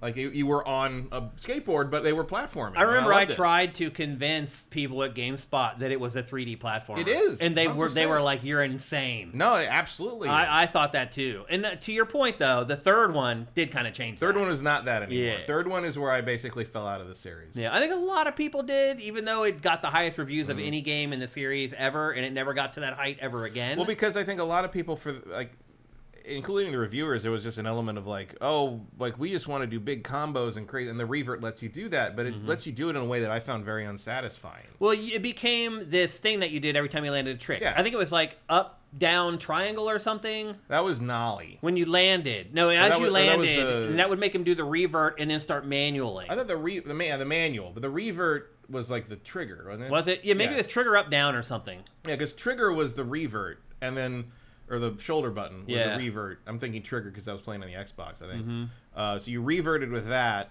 And I think up down was the manual. Up down was either with a button or just up down was the manual, and then you had to balance that. Yeah. So yeah, you reverted into manual, and then kind of And you just did it after every trick. Yeah, you basically limped your way to the next rail. Pretty much. And like that wasn't what I liked about Tony Hawk. I hear you. And like the levels just were designed with that in mind after that, especially with 4. I like 3 better than 4 for sure. Yeah. And I didn't find it fun anymore. I still love 1 and 2. Yeah. Well, that's why these remasters were great and why they sold through the roof. And I kind of... It is kind of interesting that Activision, despite the huge sales of this game, were not prompted on their own to just do 3 and 4. Yeah. Yeah. Well, because it's like me, I don't like them that much, but it feels like people would buy that. Yeah. 100%. Oh, yeah, for sure.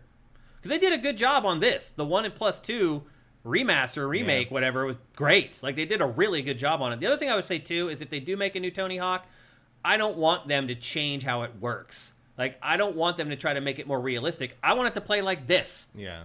And I'm not 100% sure that they would do that with the new game. Like, they might decide, well, let's make it more like Skate, more realistic. That's what the skaters want now. No. That would be a mistake. No, then that's how you sell, like, 800,000 copies of your game instead of, like, 4 or 5 million copies of your game, is making it for the skaters. Yeah.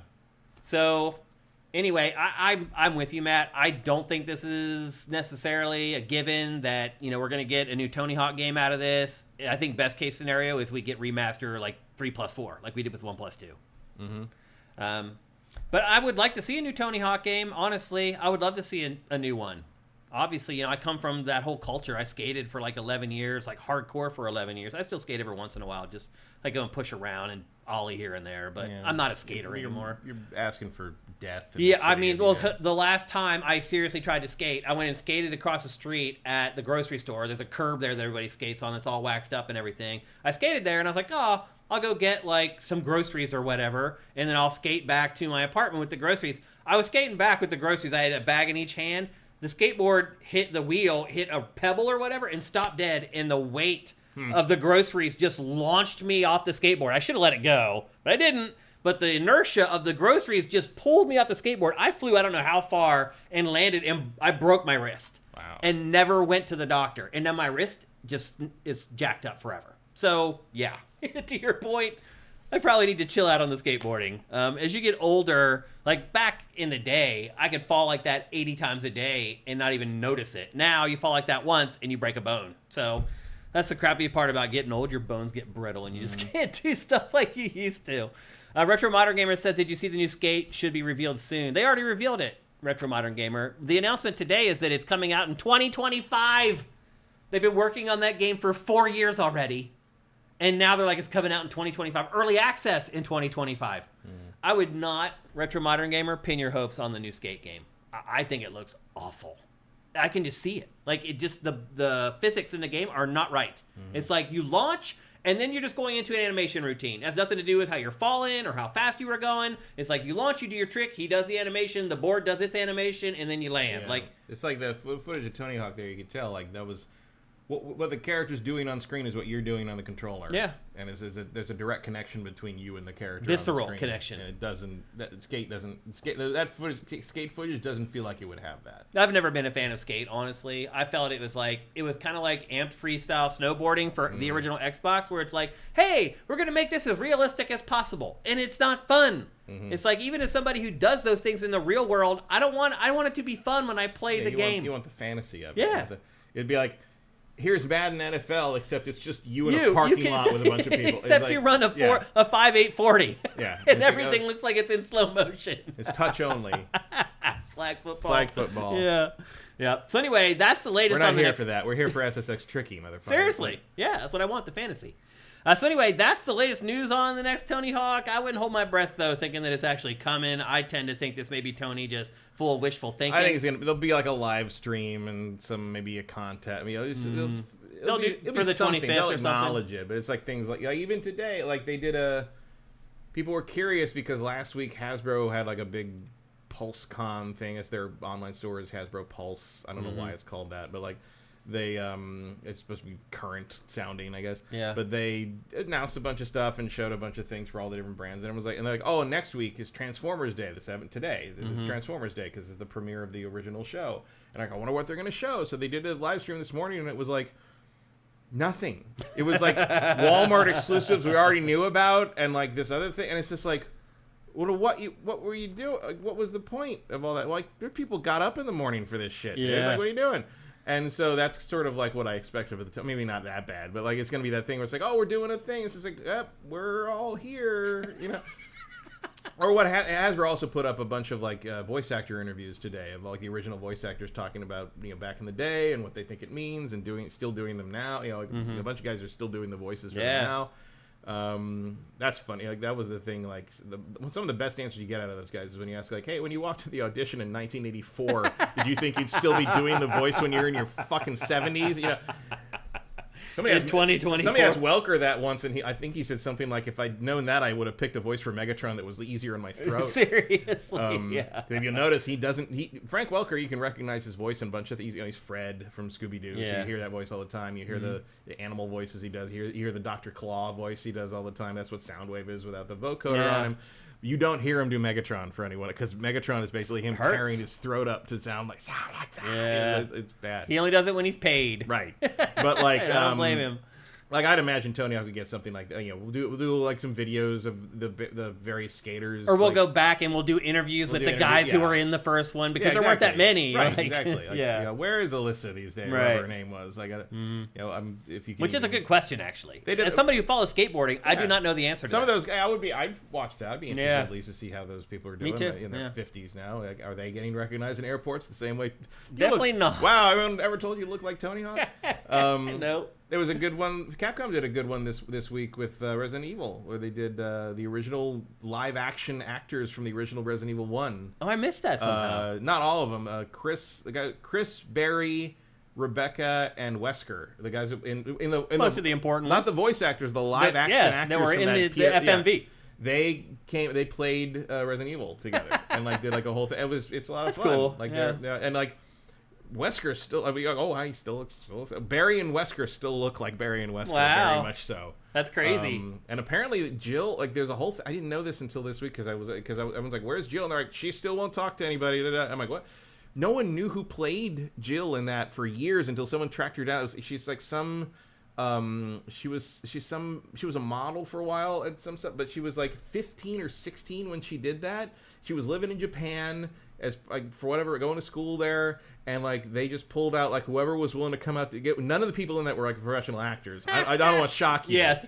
Surprise! And she apparently had a really bad time doing it. I guess the scene he just wants to forget it. The scene where they were doing, they found the dead guy, like where he gets killed. The going guy gets killed by the dogs, and they find the. Apparently, wherever they were shooting that was just wall-to-wall mosquitoes, and she was getting eaten alive, and she hated, and like she doesn't want to have anything to do with it. Fair anymore. enough. And I'm like, yeah, I wouldn't want to remember that either. I have nothing, because like everyone else is telling these fun stories about stuff, and you're like, you'd have this one person who's just like, everything sucked. I was covered in mosquito bites forever, and I hate all these people and never wanted to see them again for the rest of my life. Yeah. And I'm like, yeah, you probably don't need that energy in that room. Yeah. But I would imagine something along those lines would be fun. Have a bunch of the skaters play Tony Hawk together and shoot the video or something like that. Make it a new game though. I think that's you're going to be disappointed if you think that's a big step too far. We know about that by now. I agree. Nothing doesn't leak anymore. Yeah. Like something like that would be known. Yeah. Okay, we got to move on.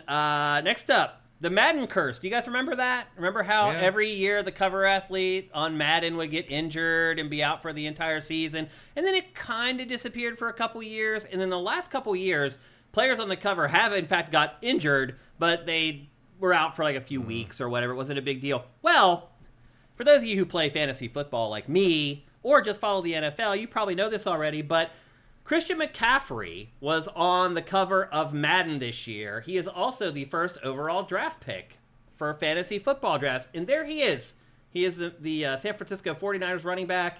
He is easily the best player in football. Oh, this isn't the guy who got attacked, is he? No, he didn't get attacked. He, before the season started, he told everybody that he was fine and he would start in week 1. He got a little dinged up in training camp, and everyone was like, freaking out, like, I don't want to pick you first overall if you might be out. He's like, no, I'm fine. Literally an hour and a half before last week's Monday Night Football game, he says he's not playing out of nowhere. And people are like, what the F? So if you had him in fantasy football, you basically just got screwed, and maybe you lost your game because of it. And everyone's like, okay, it's 1 week. Well, then 3 days after that, they announced, oh no, he's going on injured reserve, and he's going to miss at least the next 4 games. And then yesterday, his coach said, well, he may actually miss the next 6 games, meaning he will now miss 7 games, which is half of the fantasy football season. So, people, the Madden curse is back. They said what happened to him? He had a calf issue at first, and now they say that he has an Achilles issue. He has like tendonitis in his Achilles tendon. Oh, that's a lot. I mean, he may be out the whole year. Who knows? Here's the thing. The 49ers only need him to win the Super Bowl. They have a decent backup running back, and so all they care about is if he's there for the playoffs, and they make the playoffs, and then he can come in and lead them to the promised land. However, if you're a fantasy football player, that is small consolation because your number 1 pick may not play for half of the season or more. So the Madden curse is back, ladies and gentlemen. We'll see what happens next year, but this is for people who play fantasy football, this is devastating news to find out the first overall pick is going to be out for half of the season. So we put the Madden curse to rest, and now it appears to have resurfaced in 2024. We'll see what happens in 2025. Still beats getting shot near Union Square. Yeah, exactly. Yeah, that was crazy. That's cool. Where it was at 3 p.m. I mean, that was us hanging out there. Standard location to be in San Francisco. Like for tourists and everything. Yeah. We used to eat lunch near there all the time. That city's in that trouble. whole section of downtown is now that all the office workers and all the finance is gone. The normal people are gone. Yeah, it's been crazy. taken over. Yeah, it's bad. If you visit San Francisco, stay west of Van Ness. Van Ness and west is still pretty much the same way it used to be.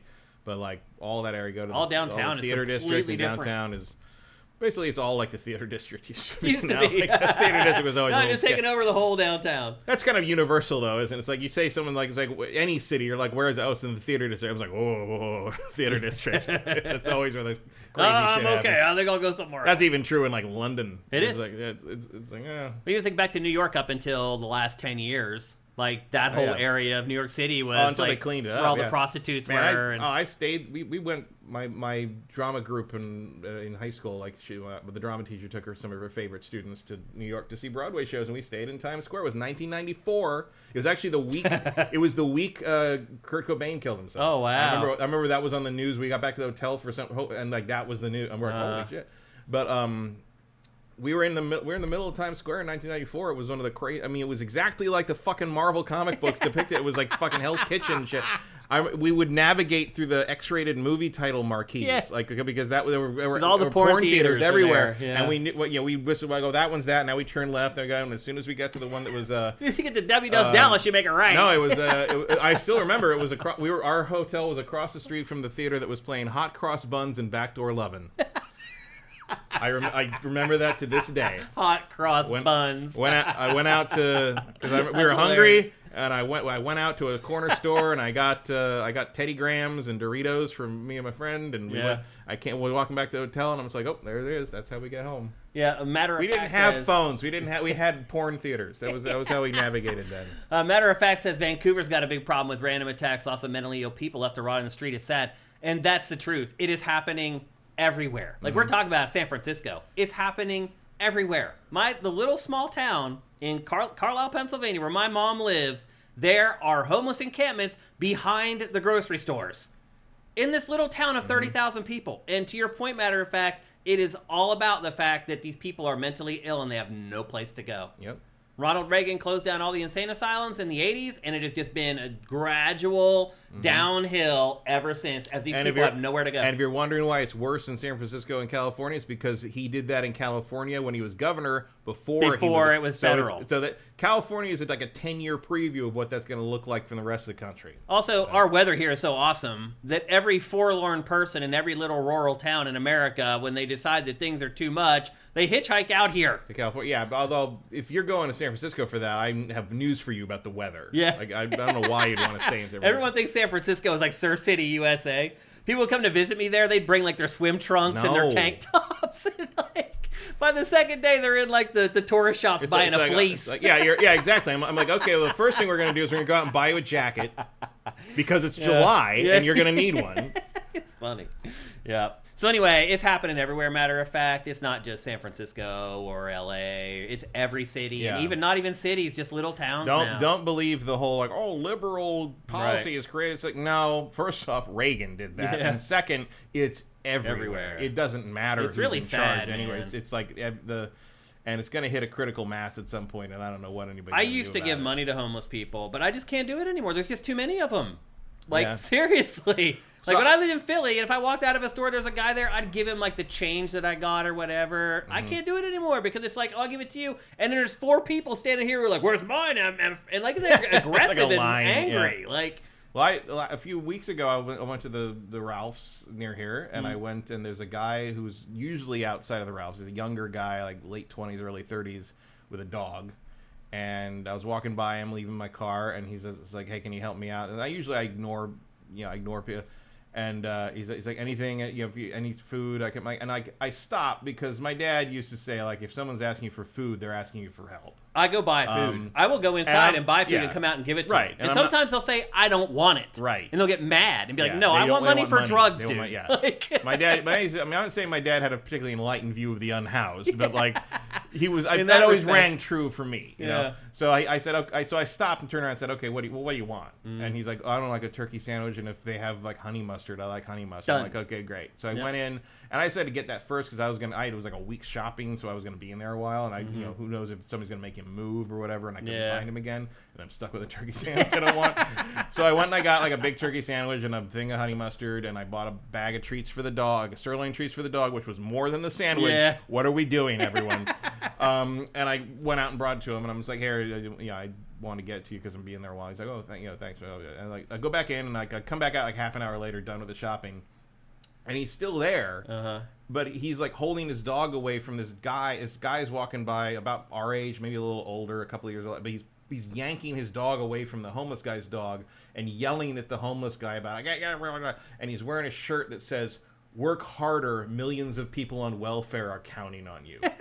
And I'm just like, man, fuck you. Like, what a, like, yeah, not surprised. How do you get, and it's like, why are you wearing that shirt? Right. Just so you can let everyone know you're an asshole when you go walk your dog that day? Like, it's like the people that wear, like, the weird Trumpy, like, gun shirts at Disneyland. You're like, what are you doing? Like you trying to make everyone afraid of you? I was at Disneyland once, and I saw a guy wearing a shirt that said freedom, and the letters were made out of AR-15s.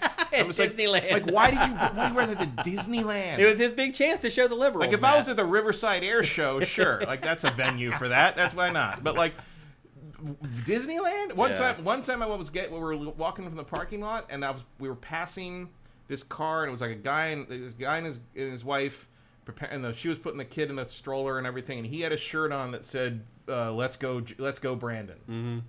And he's like, and he's looking at it, he's got like a sweatshirt, and he's like, should I put the sweatshirt? You think they're gonna let me in with this shirt on?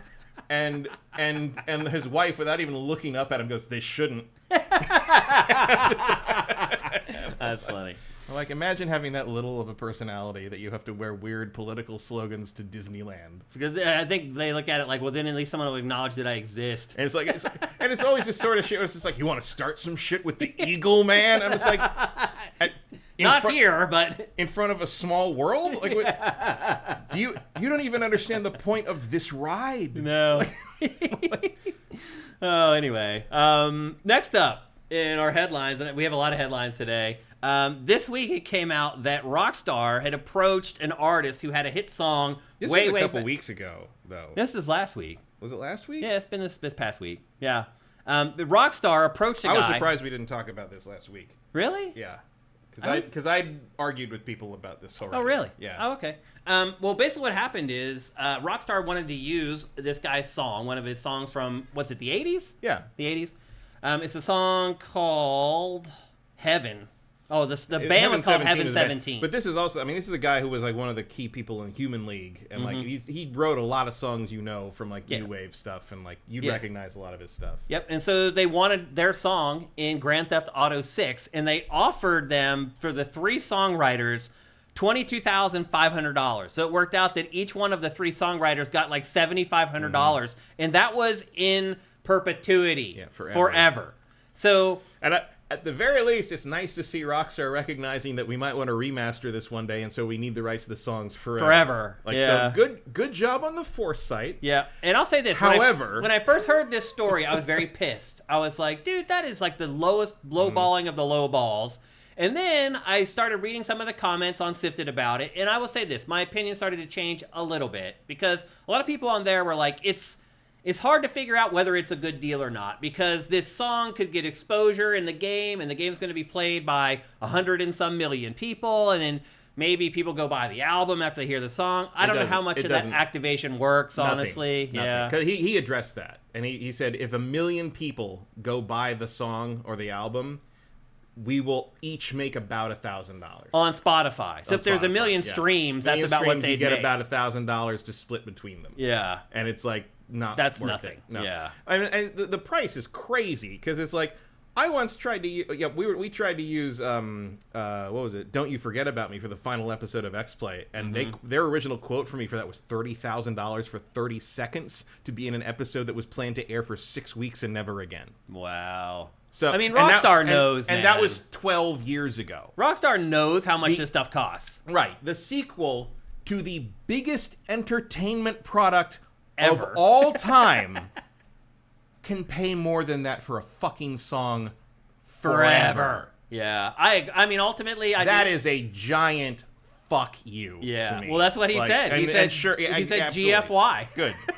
He said, I'm not going to do it. He told Rockstar to go kick rocks. Give me a break. Yeah, I mean, it's just them trying to nickel and dime people. Yeah. And I mean, probably Rockstar was like, look, we'll lowball them to start. And then we'll negotiate, and they'll talk us up. But this guy was like, no. This offer is so offensive. Yeah. I'm not even going to negotiate. I don't even know where to start with this. Yeah, so F you. Like, I mean, you start in the 30 to 50,000 range for a known semi-popular 80s song. Mm-hmm. For even just usage in a show for something, for like even just like background play. You're talking about being played in its entirety on a radio station in a game forever. You'd be starting in the low six figures. I mean, there's no difference in it airing in a radio station inside Grand Theft Auto 6 than airing on a real radio station where you get paid way more per play. Yeah. So it's like, why would you? It's really crazy to me that Rockstar, who knows better? Rockstar has licensed more music for video games probably than any video game developer ever. At the very least, they defined how to do it. Yeah, they set the precedent for this stuff. It so much didn't exist that they didn't do it until Vice City. Right. I mean, 3 was... And now they scrambled to try to deal with the repercussions of that. Remember when 3's like 80s station was just the soundtrack from Scarface? Yeah.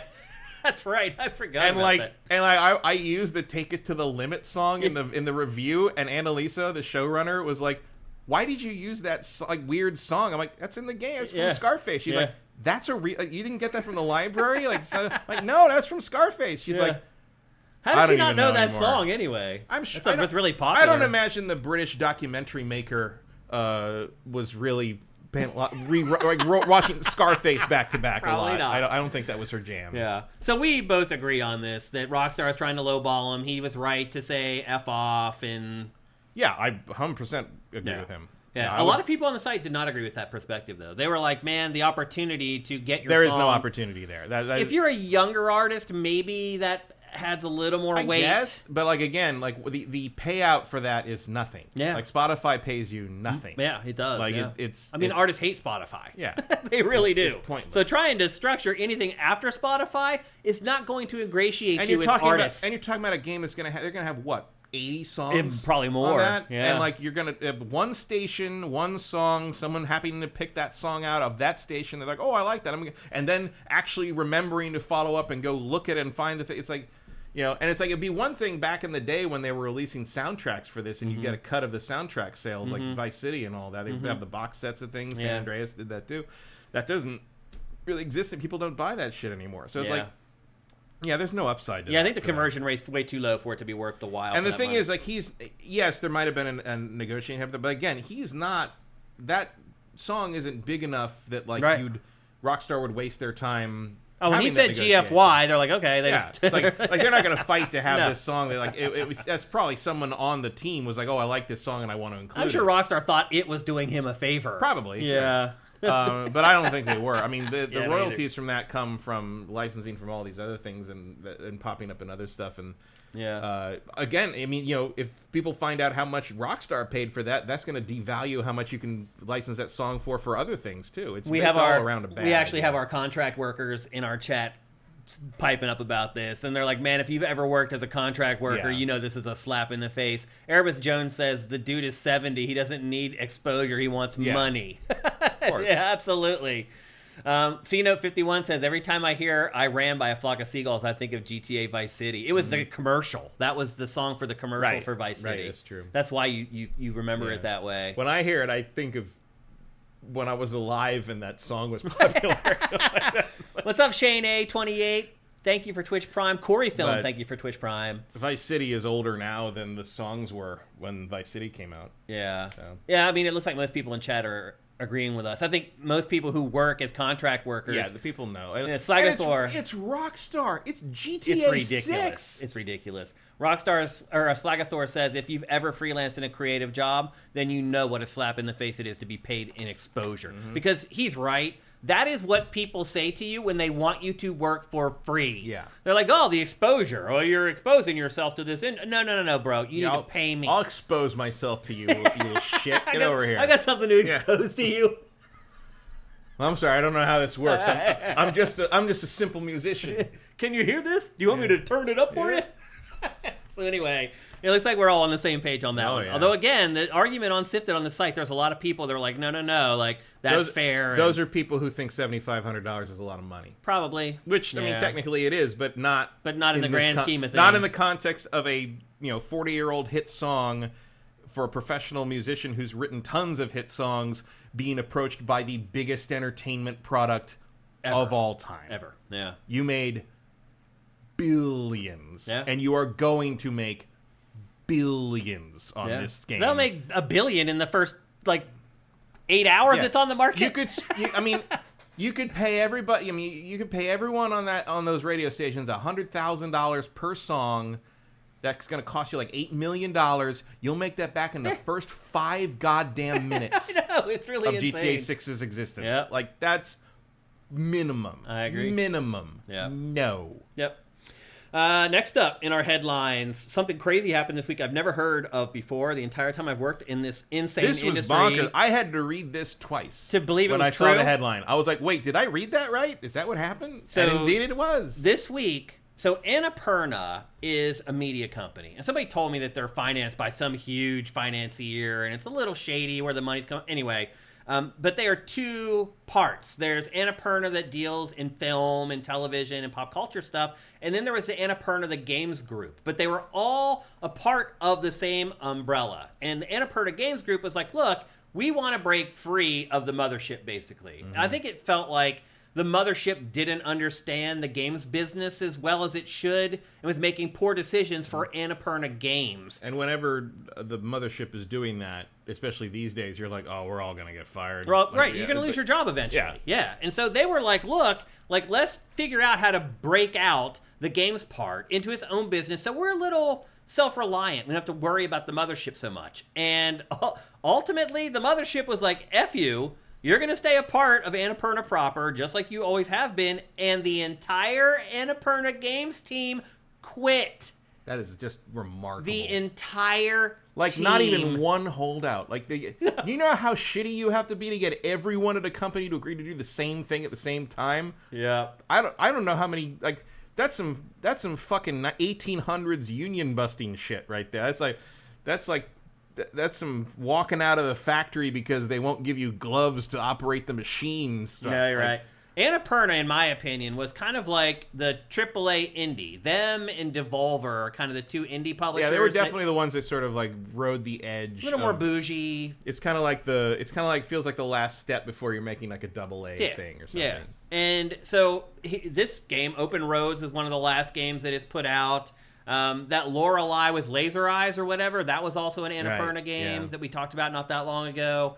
And then they have a bunch of games in development right now. And now those studios are like, what the hell? What are we going to do? We already signed these deals with Annapurna to publish our game. Now that whole arm of the business doesn't exist anymore. And then the other thing people were worried about was that Remedy had signed a huge deal with Annapurna for TV and film adaptations of its games. And it actually is saved because it signed the deal with Annapurna proper and not with Annapurna Games. And so their stuff is okay, like the Control 2 or the Control film and all that stuff and all the deals they made with them, that's okay. But the strictly game deals, it's all up in the air right now. They don't know what's going to happen or who's going to publish the games, or I guess they're just going to hire everybody again like very quickly and try to get things going. I don't know what's going to happen. There's a lot of legality around that. Like there's also relationship building where you sign the deal with somebody at Annapurna and that person you signed the deal with isn't there anymore. So then you start to wonder, does Annapurna care about our game now? Because the person who cared about our game isn't there anymore. It's just really, really messy. And again, something that Matt and I have never heard about in the industry ever. Very unusual. I mean, usually there's at least 10% holdout. Like, yeah, there's not just one person. There's usually like at least 10% of the workforce. It's like, I need to put food on the table, so F you guys. But the fact that everybody, I mean, it also probably goes to show it's like how little people who work in development feel they have to lose anymore. It's like, what are you gonna show loyalty? It's like, oh, I gotta put food on. Well, what are the odds that they do this and they just shut the team down? Like, you know, there was a non-zero chance that they'd just be like, okay, you all can stay home then. And then what did you get? You're the pariah on both sides. Yeah, yeah. Well, also to leave a games job right now. Oh yeah, is it kind of insane? Because you're not going to find one. No, I wonder what their end game is. Their end game may be we're going to start our own thing. Be my guess. Yeah.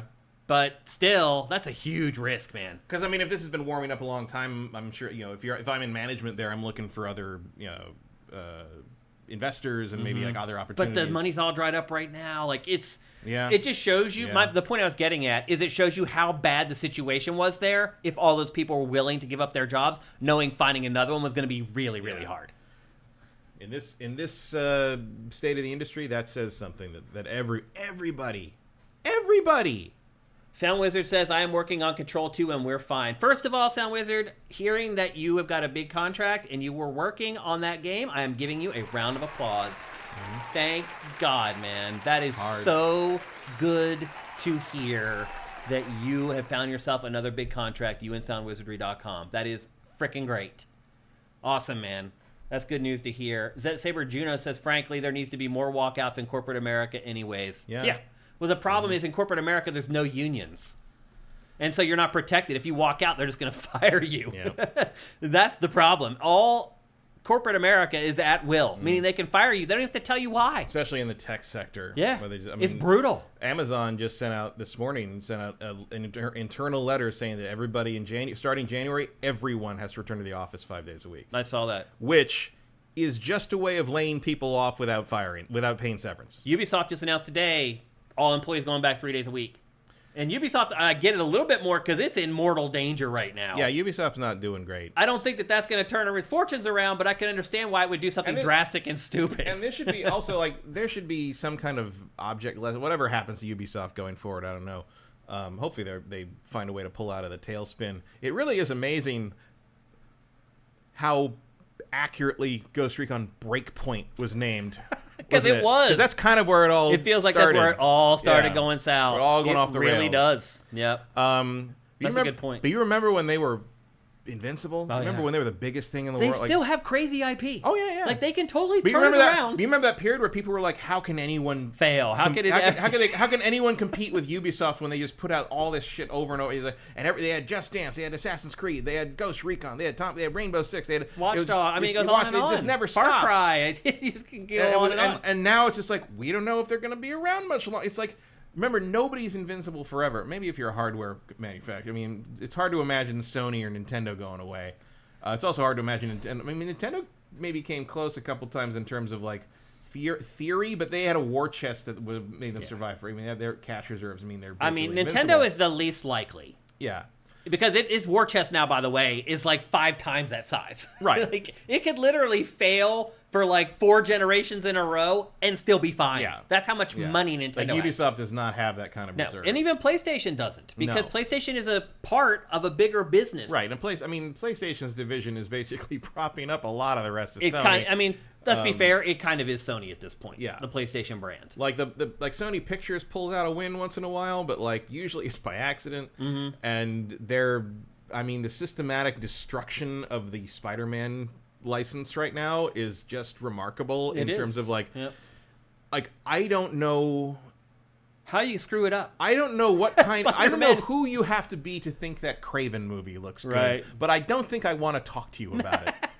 I want to watch you talk to him about it, though. I'm not gonna. If I would stream that on the internet, like all my friends, it's like, oh, we're gonna get drunk and go see Venom and Craven. I'm like, have fun. Like I'm not driving to Burbank to see that fucking movie. Are you kidding?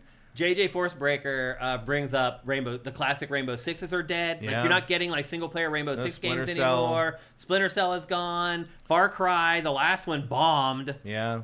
Far Cry. And I tried earlier this year. I started up Far Cry 6 again on PC because I hadn't played it on PC. I'll check it out. And I stalled out almost the exact same place I stalled out on the console version. And I'm just like, that game's just doesn't hold your interest. Doesn't click. I don't know what it is about that one because it's the same formula. It's the same. There's something like I didn't like how it started in the city. Yeah, that wasn't great. And I think of Far Cry. I think the wilderness, like out in the boonies. Yeah, they'd never done a city before, and it kind of showed. But the wilderness wasn't that interesting. I think the Resolver stuff was sort of like the weird backpack stuff was sort of off. Like I don't know. I don't quite know why it didn't click for me. Whereas like I've played 4 twice. Yeah. All the way through. I liked all the other ones. I played 5. I didn't like 5 story very much, but I liked playing it. I went back and I played all through New Dawn and finished that. I mean, like, I don't know why. Up until this one, I loved all the Far Cries. Primal's great. Yeah, I liked them all. Yeah.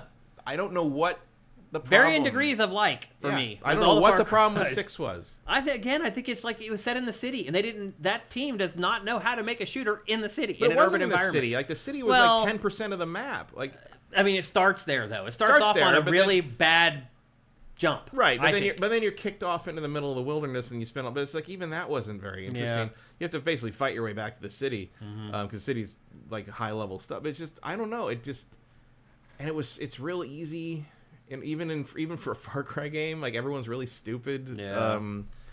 It doesn't. I don't know. Ubisoft's in a rut. There's a sterility to it that the other games don't. And the other thing you can tell something's wrong is they didn't take that map and make a weird side game with it. Which is usually what they make a new map for the numbered version, and then they have a side thing. And they kind of incorporated those into the DLC. That was the other thing was the DLC was boring. I don't even remember it. It was all the villain adventures, the adventures of the individual villain things, right. And it's just like, meh. Yeah. I don't know. Like. Ubisoft's in a rut. It's nice nice to pull itself out. I guess it's nice to hear Troy Baker go off the rails again with the Pagan Min, but like, yeah.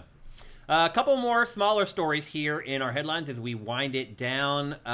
Friend requests are returning to Xbox for the first time since the Xbox 360 era. The very simple, hey, I just played with you. We had fun. We didn't hate each other. I'm going to send you a friend request now. Oh, you remember me because we just played together and we had fun and we didn't hate each other. And now you're going to accept that friend request and we're going to be friends. Yeah, I don't think that happens anymore. It's going to start happening again. No, I don't think people do that anymore. Really? You don't think people will do that again? I don't remember the last time I played an online game with someone and liked anyone. Well, it's odd that this happened this week because remember last week I was laughing about... The most stuff that's happened with has actually been fighting games. Like you find someone that you play a bunch of matches with that you enjoy playing with and then you... Equal footing, good competitor. Yeah. It still happens. It's funny. I just told the story last week on this show about how I went back and found all these voice VMs from people on my Xbox from where I had kicked their ass. Well, because it's so hard to find any of that anymore. I know. It was so dumb. Because Xbox One, they weren't friend requests anymore. You just followed someone. Right. And if they wanted to, they could follow you back, and you were quote unquote friends. Right. Yeah. That was like the equivalent of being friends. Or you could choose, I think, to be like a friend, or is that PlayStation where you could choose to be a friend or just a follower?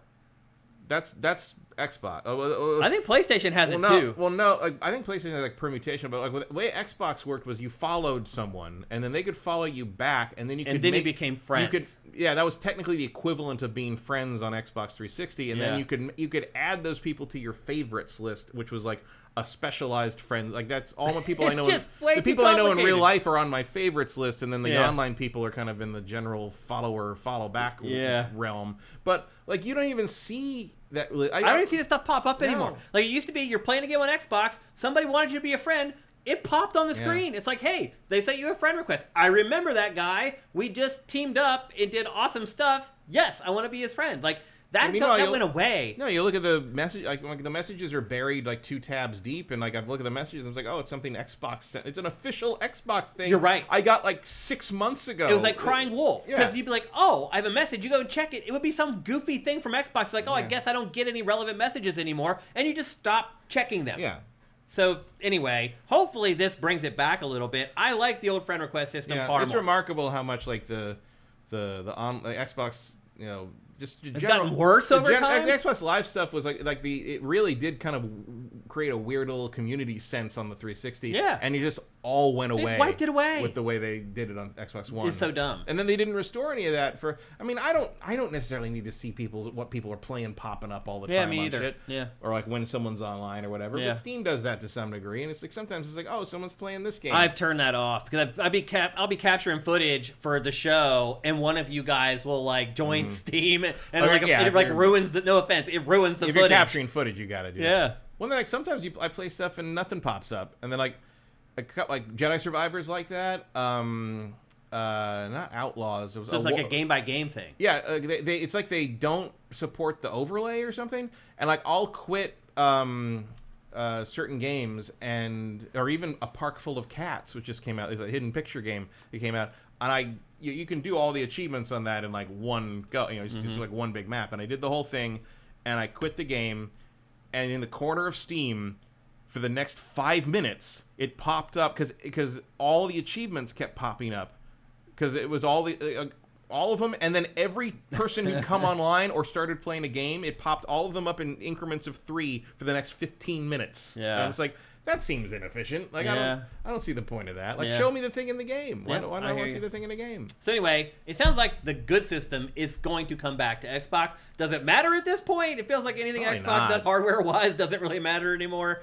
I will enjoy the change. Well, who's even gonna know? It's so funny how often I used to add friends and people I met to my friends list. I don't add hardly anyone anymore. It used to be a standard thing. If you met someone, like it's like, oh, Xbox friend request.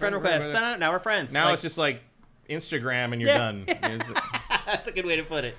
And then our final story for headlines today, Apple obviously last week just announced the iPhone 16, and as we talked about earlier, there's the base model, and then there's the iPhone 16 Pro, which is, obviously the better processor and RAM, and it's faster. However, Apple shared when it announced the iPhone 16 that the base iPhone 16 is capable of playing the vast majority of AAA games.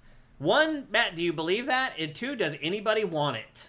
AAA games in what sense? I mean, like the big budget console games, basically, will now play on iPhone 16. Okay. I'll take your word for it. Yeah. I don't care. Like, 1, do you think it's true? I don't. I don't know. I mean, it's some setting, probably. So all those recent Resident Evil games just launched on iPhone 15 Pro, and they ran poorly. But they ran.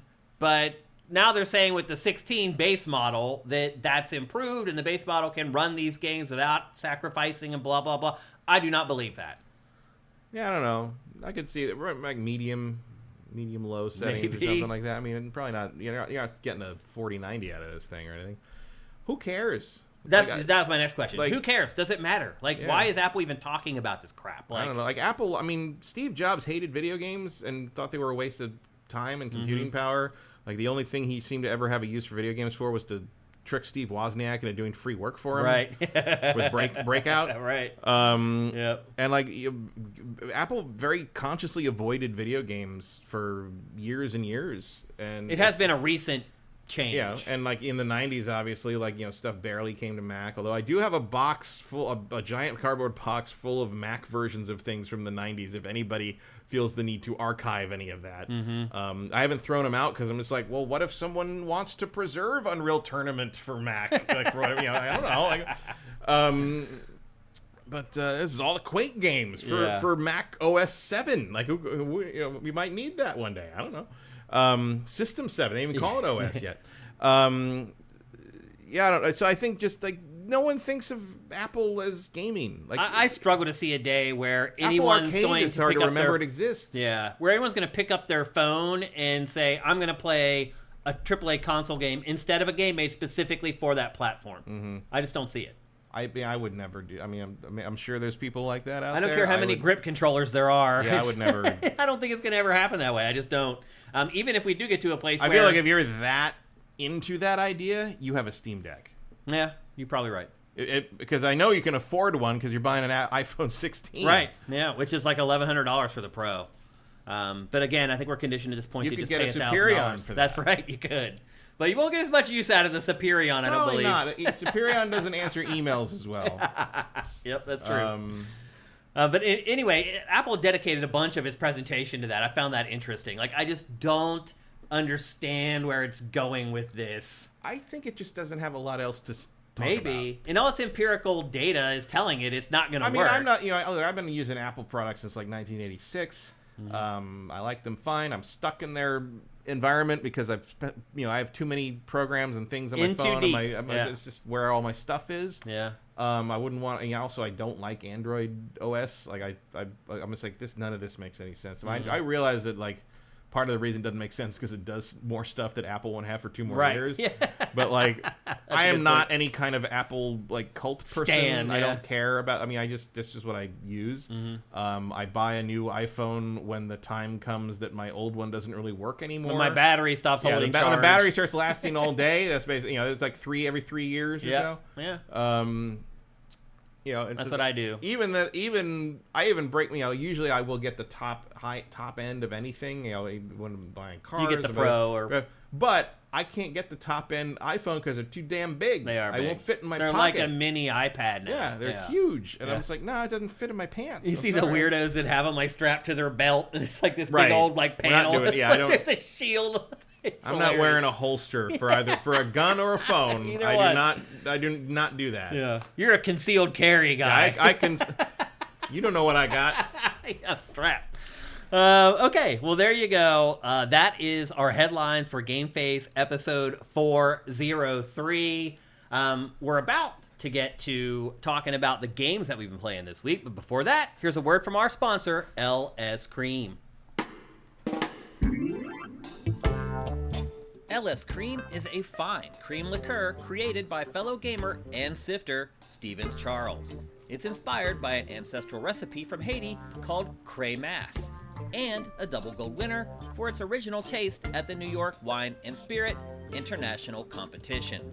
LS Cream can be enjoyed on the rocks or as a mixer for drinks with its rich blend of fresh cream and neutral grain spirits with notes of coconut, vanilla, cinnamon, and nutmeg.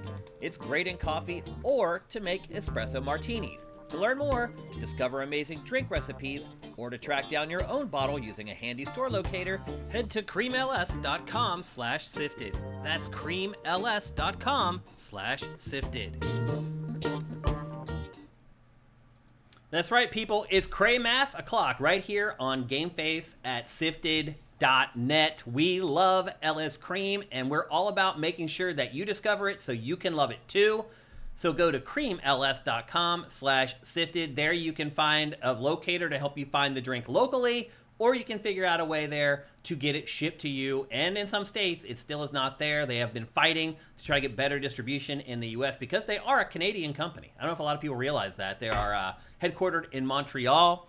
And it's not just as easy like you might think. We're like, I make this thing and I can just start selling it in America. That's not how things work.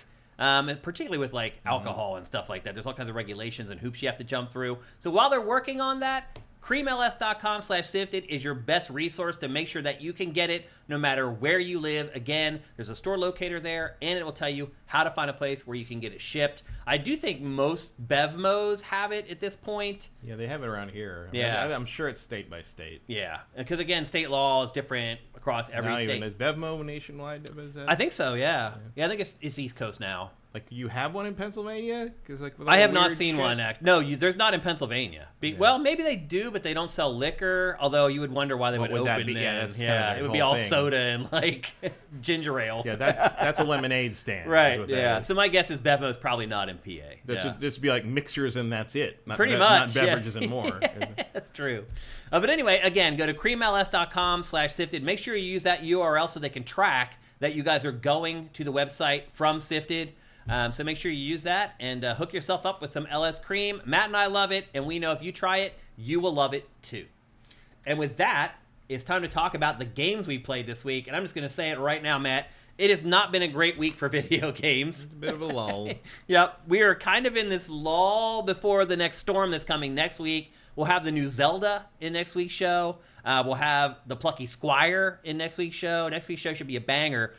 I think we still have some pretty good games to talk about today. In fact, I mostly spent the week playing Jedi Survivor. Yeah. Taking some breaks for the Marvel vs. Capcom collection. Oh, right. Yeah. Which is the best collection Capcom's ever put out. Wow. Like, this is... And I don't just mean in the sense that the games are good. Games are good. Emulation's good.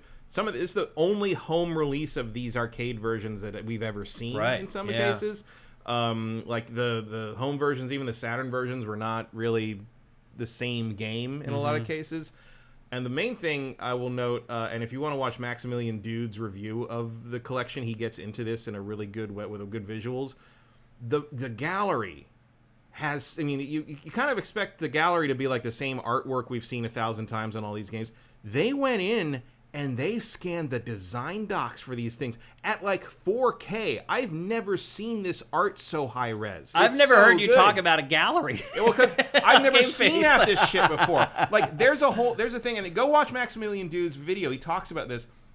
There's design docs in there, original, like sketched on a notebook pad. Wow. Shit, of like Dr. Doom with Cable's moves. Like Cable's like hyper beam, the Viper beam thing. Yeah. That was originally gonna be a Dr. Doom super. Wow. And in Japanese, there's a little thing that says maybe you could wiggle the joystick and have it move up and down, which you can do with Cable. And it's like there's all this shit. Like, you can see all these different designs for moves for the various characters that they didn't end up with, but like ended up with some other character, or like ended up with a character like years later with someone. Right. And like no one's ever seen this. Like as Maximilian Dude said, they went and scanned the pages with the coffee stains on them. Wow, that's awesome. And even like the cabinet art and the character art is like the highest. I don't know what they did. They must have rescanned every single piece of art, or they up-resed it with some kind of AI thing or something. But there's detail on some of this stuff I've never seen before. And that's what, 7 games for how much?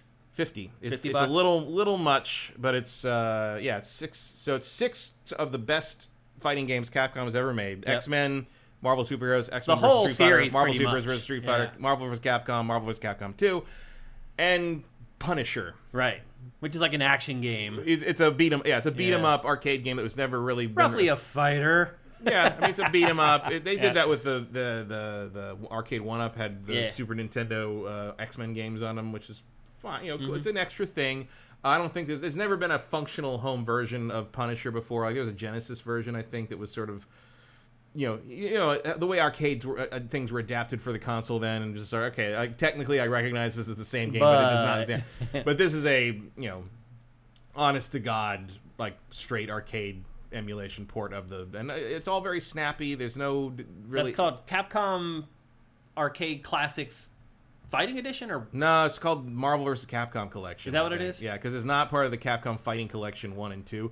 Capcom Fighting Collection 2 is the thing they just showed that has all that weird stuff, like Star Gladiator and Project Justice and all. Yeah. And the 2 Power Stones, the first re-release of the Power Stone games. since like they came out, right? Like like since like PS Dreamcast, Dreamcast or PS2. Were they on PS2? Dreamcast was the last one, I think. Was Power Stone one of the Power Stones on PS2? Didn't they I don't remember. It does sound familiar though. In my head, I can see a PS2 case with a Power Stone. Yeah, I think I do too, actually, but we may be wrong on that. I don't know, but no, that looks like great. But this one, like, excellent, great online of all matchmaking's a little shaky on PC actually, but like they'll get there. It's all plays really well, and that gallery, if you have any interest or love for these games, there's stuff in that gallery you have never seen before. So that was a really nice surprise for me. Go watch Maximilian Dude's review video of it. It's really great and covers all the stuff. I think you just did a pretty good job. Yeah, but Maximilian Dude does 18 minutes on it, so he'll show you all the stuff that you need to know, and he gets into the real technical stuff that I don't know about, like the input lag and the roll, all that stuff that I don't play at a high enough level to know. And I should also note that Justin Wong has been going. He has every version of the game, and he's been going online with all of them, and just his goal was to get the #1 spot on the leaderboards for every game on every platform, and he did it to the point that if you look at the Steam reviews for this game, there are people who have refunded the game because they just keep getting their ass kicked by Justin Wong in online matchmaking. His name is Wazler, that's what he goes by, and he's #1 on Marvel vs. Capcom 2 on every single platform. That's awesome. To the point that Wazler was trending on Twitter yesterday. And I was like, "Who is the Wazler?" And someone posted it was a tweet or a post, I can't remember, but it was the picture of Mysterio blowing Spider-Man's identity in Spider-Man Far From Home, and he's like, "Wazler, it's Justin Wong." It's been a lot of fun because Justin Wong you are not going to win against, and so there's been a little fun game there. That's great. Well, we are going to talk about a game that couldn't be further from what Matt just talked about. It's a game called The Casting of Frank Stone. It is the next game from Supermassive. Supermassive, a lot of people would argue, are the experts at making these kind of choose-your-own horror adventure games. But Power Stone was on PSP. PSP. That's what I was thinking of. Good call. So anyway, this is Supermassive's next game, and it made all of those. What were those? The anthology called that Bandai Namco published. For what? These guys? Yeah. Dark Pictures? Dark Pictures, yeah. They did all the Dark Pictures games. They did The Quarry. They did Until Dawn. They're literally like the best developers that make this genre. Now, I'll say this. This is an action game. This is not just a horror adventure. You actually climb and run, and later on in the game, you kind of get weapons. It's not, I wouldn't call it an action adventure, but it's an action-y adventure game, I guess is the best way I would put it. This game is interesting because when I first saw trailers for it, what I thought this game was is not what this game is at all. So this game is set in 3 different time periods. Right now, when it starts off, it starts in the 60s, and this cop here is looking for an abducted infant. And there's been a serial killer in the area who's been killing people. They can't figure out what's going on. Now an infant has disappeared, and for whatever reason, this cop thinks that it is at this steel mill. So the first part of this game, you go to the steel mill, and you run into Frank Stone, who is this basically serial killer who had been killing people in the area. And in the beginning of the game, and this isn't really a spoiler, and I'm not going to explain why it isn't, but it's not, he kills Frank Stone in the steel mill. This scene eventually plays out. He goes into the steel mill, he finds him, and you'll see some of it in the B-roll, and he eventually does kill him. Well, then it starts flashing. So there's 2 other time settings in this game. There's 1984, I believe, or 1980 or 84. And that time frame has a group of teenagers who are making their own horror movie. And in the midst of making their own horror movie, they were filming it at the steel mill, which is now run down and decrepit because it was shut down. So is that what the casting refers to? So the casting, it's not a double entendre, it is a triple entendre. Because what happens to kill Frank Stone is casting, and then the whole game is built around this film that killed people, or it's an urban legend that it killed people. Anybody who watched it died, or they said that when it was shown in the theaters that people went into rampages and started killing each other in the theaters, and it was yanked or whatever. So the second setting is a bunch of teenagers making their own horror film, filming it at the steel mill, and that whole process of them discovering what happened there, and initially their film isn't about Frank Stone. It's just a generic horror film. But once they figure out what's happened at the steel mill, then the subject matter of their film starts to shift. And then the third setting is modern day, 2024. And a lot of the people who were the teenagers making that film are now adults. Not just adults, though some of them are like really old. And a lot of them... like 40 or something. No, they're like in their 60s or 70s. If they were teenagers in the 80s, they'd be 60 or so, yeah. Yeah, they look old. So anyway, that group of teenagers who are now old adults have been called to this mysterious mansion by this woman who is like a wealthy socialite or whatever, and she doesn't tell them what they're being called there for, but they're like, well, she's like a billionaire, and this sounds exciting, so I'm going to go. And that whole setting is that group of teenagers, now as adults, in this mansion where they are basically forced to play a game by this eccentric billionaire who is trying to find all the pieces of that film that drove people crazy to reassemble the film. And that's all I'm going to say about the plot. I don't want to ruin anything else. And this game starts off really, really good. Like the first hour and a half or 2 hours when you're jumping around those different timelines and there's all these different threads that you're kind of piecing together and you're like, oh, I see there's 3 different settings and some of the people carry over, but the situation in Frank Stone carries over across all 3 of them. Then you get into the middle section of the game. And I'm just going to say, this game is not that long. I think I beat it in like 5.5 or 6 hours, roughly, something like that. Usually their games are like, play them over and over again and get different outcomes, right, kind of thing. And that's the way this game is. You make so many decisions in this game that, I'll just be honest, Matt, after a while, I was like, having played, and here's where being like a video game expert can sometimes be to your detriment. Because I have played so many of these games that as they kept asking me to make decisions, the more they kept asking me to make, the less I believed they were going to matter. By the time I got to the end of this game, I had probably made 300 decisions. And the other part about these games that people like about them, is a lot of the times when you make decisions in this, you see the consequences immediately. The one thing I'll say about this game is you don't see the consequences of the decisions you've made until the very last act. So the start's strong, and then there's this middle, like 2.5 or 3 hours that, Matt, I'm just going to say it, are dreadfully boring. Like, I really struggled. Like, I was playing this on Friday night at like 11, and I was in the middle of it, and it literally became so boring, I fell asleep with the controller in my lap and woke up like 2 hours later with my character just standing there waiting for my input. Like, which time period is the most interesting? That's a good question. The modern day. Because that's also where it all plays out in the end. So what I was getting at is there's that 2 or 3 hour period in the middle of the game that is just dead boring. And there's just like so much exposition, and they're over-exposing the characters. And it does pay off a little bit later because you do care about those characters. And when stuff happens at the end, it actually has an impact on you. But they went way overboard. And I could see a lot of people getting to like the 3 hour mark of this game and being like, I'm done. Like, it's not going anywhere. I'm tired of listening to these people talk about inane BS that I don't care about. It isn't related to the other 2 plots. And then the final act of this game, whoo boy, does the shit hit the fan in the last like hour or something of this game. So it's hard for me to review this because it's a tale of almost like 3 games. It has a really strong start. It sucks you into it. It completely flatlines for the middle act of the game, and then the last act is just everything goes helter-skelter. And to Matt's point about like replaying it and going back to see like again, most of the effects of your decisions don't play out until like the last 90 minutes of the game.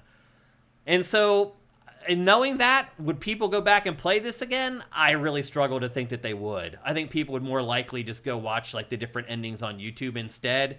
As far as the other reasons to play it again, you saw just a minute ago the trinket that I found. So there's like 12 or 15 trinkets that you find throughout the course of the game. And as you find them, they are collected in like this little box that just mysteriously keeps appearing in every time frame. So that box of trinkets carries through from 1960 to 1980 to 2024, and that's a little bit of a mystery that you have to figure out towards the end of the game, how this box keeps appearing in all the different time frames, and what you're collecting gets added to the box as you go. So that's another like little secret that you eventually figure out. here you're seeing Frank Stone, the big fight with Frank Stone. And I know you may think that this is like a big spoiler. This is like the first 40 minutes of the game. Like, the fact that he is killed by this cop doesn't really matter, because all this other stuff happens that does matter. And this becomes just like a footnote, basically. But you can see, like, this game has more interactivity than a lot of games of this type. Now, you don't always have a gun, and you're not always running around shooting stuff with a gun. They'll give you stuff to use as you need to use it, but there still is a much more active element to it. Of course, there's quick time events, as you're seeing right here. There's also these very quick things that pop up out of nowhere where a meter kind of flies around a clock, and you have to get it right in that sweet spot. You have to tap the button right in the sweet spot, or you fail it. And those come out of nowhere. It takes a while before you get used to it. But it's interesting watching this B-roll now of the early part of the game and realizing, like, this decision right here. So I'm driving to the mansion in current day, and you see this hitchhiker along the side of the road. You could choose to stop and pick him up or not pick him up. This decision has huge consequences later on. That dude that we saw at the steel mill earlier, the kind of oafy dude who was working in the guard shack or whatever and talking to the cop, like, eventually you make a big decision with that guy where you decide either, and he is portrayed as stupid, as like an idiot. He talks about how everyone in town makes fun of him because he's not very intelligent. And then you get put in a position where you have to make a decision with him where you put your trust in him, like big time trust in him. And later on, that decision pays huge dividends depending on how you decided it. So again, it takes a while for your decisions to really show up and pay off in this, but when they do, oh boy, do they pay off. And I also feel like the center part of the game, I hate to say it, but it was kind of important to get you to care about these characters and actually live with these characters long enough so that when things happen to them later, it actually has some emotional heft. So this game is $40. Again, it took like 5 or 6 hours. If I had to place it somewhere in the pantheon of Supermassive's games, it would probably fall somewhere in the middle to the low end, I would say. One thing I like about this, but also some people may not like about it, is that it's not like their other games where it's like this group of teens and immediately they're under threat, and one by one they're kind of killed and plucked off, and the killer's like thinning the herd. Like, that doesn't happen in this game. Like, everybody pretty much is alive and sticks around until that last act, that last like 90 minutes or so, and that's when all of the things that you've done, all the decisions that you've made finally come to bear in the final period. So this is what I was talking about. This is all the people when they were younger that were making the film meeting back up at this mansion to meet this eccentric billionaire who they don't know why she wants them there, but when they get there, they find out she wants the film. And then once she gets the film, everything shifts. And I'm not going to spoil anything, but ultimately you find out that she didn't just want the film. I mean, if she tells you to bring your pieces of the film, it's pretty obvious what she wants. Well, she's a billionaire, right? But they don't know if she wants to just watch the film or if she wants to like pay the film and take the film from them, but they don't know, but they know she's very rich, and so it's worth investigating. And so they all show up with their little pieces of the film, not knowing what's going to happen. And when they first get there, she does ask for the film. And it's like, hey, put it in this bowl or whatever if you're ready to give it up. And 2 of them do. It's one of those parties. Yeah, exactly. The script is a little wordy, but again, juggling 3 different settings, it does take some skill to be able to do that as far as a writer is concerned, to have it all make sense and not make sure that it doesn't unravel in the end and there's some glaring mistake that just throws the whole plot out the window. That does not happen in this game. It holds it together all the way through. I didn't find any major plot holes. People do dumb stuff, like, for example, like I was saying earlier, just asking an idiot to handle something really important. Never would I do that ever in the real world. And when it happened, I'm like, oh, that sucks. Like, who's going to do that in real life? And then later on, you're a little more forgiving of it because the payoff for it is really worth it. So, again, it's called The Casting of Frank Stone. The word casting there's 3 different references to that in the game. It's a triple entendre as far as, like, I didn't know what it meant at all before I started playing it. And Matt, I think you will really like this because this is all about filmmaking. So here we are at 1984 with the teenagers making their horror film or whatever, and they're making it in the steel mill before they even realize what happened in the steel mill. That's another thing that I found a little weird, is that, like, this crazy stuff happened at this steel mill in this small town, and like hardly anybody in the town knows about it, which is a little weird. Like there's stuff like that in the game. There's a plot point like that in Beetlejuice 2. Really? Where it's like everyone would know this. Yeah. Every single person in that town would know it. Lydia would know. The idea that it requires that like only certain people know about a certain thing that happened in the town, and it's like, no, that would have been. That's not gonna happen. That's all anyone would still be talking about today. Like it's the biggest thing that's happened in a town forever, and like small towns, it's all it would be legend. Yeah. Zed Saber says I should have selected the soup instead of the salad. Shane, bad ending. Well, it doesn't really matter because I can just always go watch the ending on YouTube. Games. Yeah. Silk Snake says I thought Frank Stone was the pervert camera guy from the zombie game. I don't know. So that's the other thing. This is a spin-off Dead by Daylight. of Dead by Daylight. And I don't know anything about Dead by Daylight. So Silk Snake, you're probably right. Like that is maybe where Frank Stone comes from. Maybe. I don't know. To me it makes me think of Frank Stallone. Right. Who is the brother of Sylvester Stallone, who's known as Sly, which makes me think of Sly and the Family Stone. And I really don't think any of that is what I'm supposed to think about when it comes to this game. Yeah. The other thing I would say... To me, it makes me think of making a little bronze statue of Frank Stallone. Yeah. That's what I think this game is about. The other thing I would say, too, is that a lot of the decisions that they ask you to make in this, you're like, that's not really the decision that you would make there. Yeah, that's one of the things. I think that's generally a super massive problem, is like, a lot of times the two choices are like, neither of those are things a reasonable person would choose here. Yeah, like and they do it to set up things that happen later on, and you do eventually become more forgiving of it. You're like, I always feel like when I play I haven't played too many of these. I've played Until Dawn, The Quarry, and I think one of the Man from Madden. Medea or whatever. Yeah. Yeah. I always feel like in L.A. Noire, where there was the three choices during the interrogations. It was like truth, lie, and doubt, and you never really knew what the fuck doubt was gonna do. It was like sometimes it was like, I don't know about that, and sometimes like Cole would just start screaming at someone. You're like, that's not what I wanted. I feel like this whole game is kind of like that. So I constantly reminded of that when I play. That's their a good games. Comparison for sure. I'm like, I just don't know what's gonna happen here. I'll just see what the closest thing is, or even like sometimes on like Mass Effect or Dragon Age, where you pick a certain. The flavor of whatever the response is, and the response is like, oh, no, that's not the tone I thought that was going to be. I didn't think you were going to be that much of a dick. That happens in this, too. Yeah, where, it doesn't really represent what people would really do in that situation, and they do a good job of making it hard to decide, because it's very ambiguous, the language that they use when you're making a decision.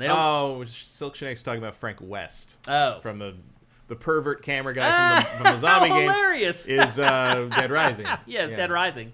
No, this is actually based on something else. The other thing I'll say, too, is the visuals in this. Like, this girl in particular is really well done, and the character models in this game are really great, but everything else is like meh. I don't think there's an apostrophe in Pardoner there. Yeah. You're not omitting any words there. I don't think so either. You're just changing the T to a D. Yeah. But the character models in this are amazing. Everything else is like middle of the road. Like, objects have LOD issues. Like, they'll go to pick up the camera, and, like, the detail on the camera will snap into view just as they pick it up. Like, it's got that issue, and it's through the entire game. Like, they'll cut to a new scene, and you'll see textures drawing in very quickly. Like, there's something up with their engine. Like, I don't know what it is. Like, I definitely know what this is running on? Is it their own thing? I don't know, actually. I mean, I do know when I see weird LOD pop in, I just assume something's Unreal. Unreal, yeah. I agree with you. But, I mean, I do know what's going on. They're dedicating a ton of resources and polygons to the character models. And you saw it right there. And it makes sense because this is a character-driven game where the conversations matter and you need to find nuance in their facial expressions. They've never quite... Their games have always had that issue with, like, larger outdoor spaces. Like, they do better in rooms. But you can see, like, the writing on the window there just drew in. Yeah. Like... It's got the same problems, but there are times where this game looks... strategically keeping it all out of focus. But there are times where this game looks almost photorealistic, for sure. But then other times where it doesn't. That's putting it nicely. They've always had kind of cutting-edge visuals in terms of just sort of what the close-up stuff looks like. They're good at that. Although I think... Oh, yeah, you saw it there. That whole pharmacy just popped into existence for a split second, and it does that throughout the whole game. It's not. They've improved. It's not just this scene. I don't think. I don't think their character models look very good most of the time. Like they just maybe just because they're in comparison to the rest of the environments. Could be. The Quarry had that problem for me too. Although the Quarry was also sort of has what I'm seeing here, where it's like, why is everything so dark? Yeah, no, you're right. It is really dark. Like that's not how light works in the daytime. Like you'd be able to see everybody's face just fine in this scene because even though they're standing under an awning, it's daytime. Yeah. Like that's what ray tracing is for. People, there's problems too where like a big part of the game is you as the cop in the dark with a flashlight. And the way the flashlight works is not realistic at all. Yeah, that's... Like, the way it casts shadows and stuff is just not real. Like, I don't know what they're trying to do there, but it's just busted. So... And you're kind of in a weird place right now where it's like you can use ray tracing to make that stuff look really good and subsurface scattering. But then, like, you also have to make it functional for someone who can't turn that on. Mm-hmm. And, like, that's a different effect. Yeah. So it's just like HDR. Some TVs... Well, now most TVs do have HDR, but for a long time, not every 4K TV had HDR. And so some, it would look better on some TVs than others. But generally, I had fun with this game. I am obviously a big horror fan. I talk about it all the time, how much I love horror movies. It's not a great horror experience. It's more of like a thriller than a horror game. It's not like you're constantly stalked by a serial killer. Like, it's a horror game in the first hour and the last hour. And in the middle, it's like a thriller, I guess is the best way I would put it. Mm-hmm. This is available for just PC, PS5, Xbox Series, as you see in the upper third there. And it is $40. So this is not a full price $60 or $70 game. It is only $40. Still, I think for 5 hours, 6 hours, that's a little steep. I'd probably be happier to get it at 30 or 35, something like that. But I get all their stuff on sale eventually. Yeah. Like I've never paid full price for a Dark Pictures game. Mm-hmm. Yeah, most generally. generally. I think those are overpriced. I agree. Frankly. Yeah, and they generally are discounted pretty quickly as well. Yeah. So if you see this, you like what you see, you like what I'm saying about the game, I recommend waiting like a month or two. Like, here's the other thing. Like, nobody has covered this game. No, I didn't even realize it came out. We have one review curated on SIFTD. So of all the major outlets, it's been reviewed by one. That's crazy. It's insane. It's been out for like a week and a day or something like that at this point. Like, no one's covering it. So I thought it was pretty important that we cover it here on GameFace. And again, if you're into games like that, you like horror games, or you're just a fan of Supermassive's games, it falls somewhere in the middle as far as the quality is concerned. But again, I do have misgivings about spending even the $40 for a 5 or 6 hour experience. What would you say is the top of their things? The Quarry? I think the Quarry is, yeah. It's the one I've enjoyed the most. But it is more of that traditional template that I talked about, where it's a group of teens. Is very standard slasher movie. Yeah, and one by one, they're all taken away until the herd is thinned out. But you don't have the middle being... boring. Nothing problem. Right. And in this, the end is just like, what? Like, you literally see crazy crap going down like every 5 minutes. So basically, like, they made a Netflix series. Kind of, yeah. Kind of. And maybe that was the plan all along. Got a big hook yeah. and a big finish. Yeah. And the middle is this. I mean, that's... It's just like, maybe you'll show up for the middle episodes. We hope you will. George Lucas once said the most important parts of a movie are the first 5 minutes and the last 30. Yeah. Hook them in the beginning, they'll give you an hour. And if you nail that landing, they'll forget they gave you the hour. Yeah. I don't know if that's true when the thing is 6 hours long, though. Yeah, it's way too short for the amount of money that they're asking for it. But again, I did have fun with this. I was entertained by it for the most part. It was a little hard to get through the middle parts, but I do think that all the character development that happens in the middle does ultimately pay off in the end. So there you go. That is The Casting of Frank Stone, available for PC, PS5, Xbox Series, and it sells for $40. And with that, it's time to hear from our other sponsor, The Lands of Hyberian. Welcome to The Lands of Hyberian, an old-school turn-based RPG with a point-and-click adventure vibe. It's under development by Sifter Hussein Stealthy Zaban. He's trying to finish his first ever video game, but he needs your help. The game currently includes around 4 hours of content, complete with 49 achievements, but his goal is to improve what he's already created and add another 2 hours before it's complete. Right now, as part of this special promotion, you can purchase this game for just $1. That goes towards things like trading cards, replacing AI art, voice acting, and the soundtrack. While it's certainly not required, Stealthy is hoping you'll provide as much feedback as possible to make this the first video game truly crafted by the SIFTD community.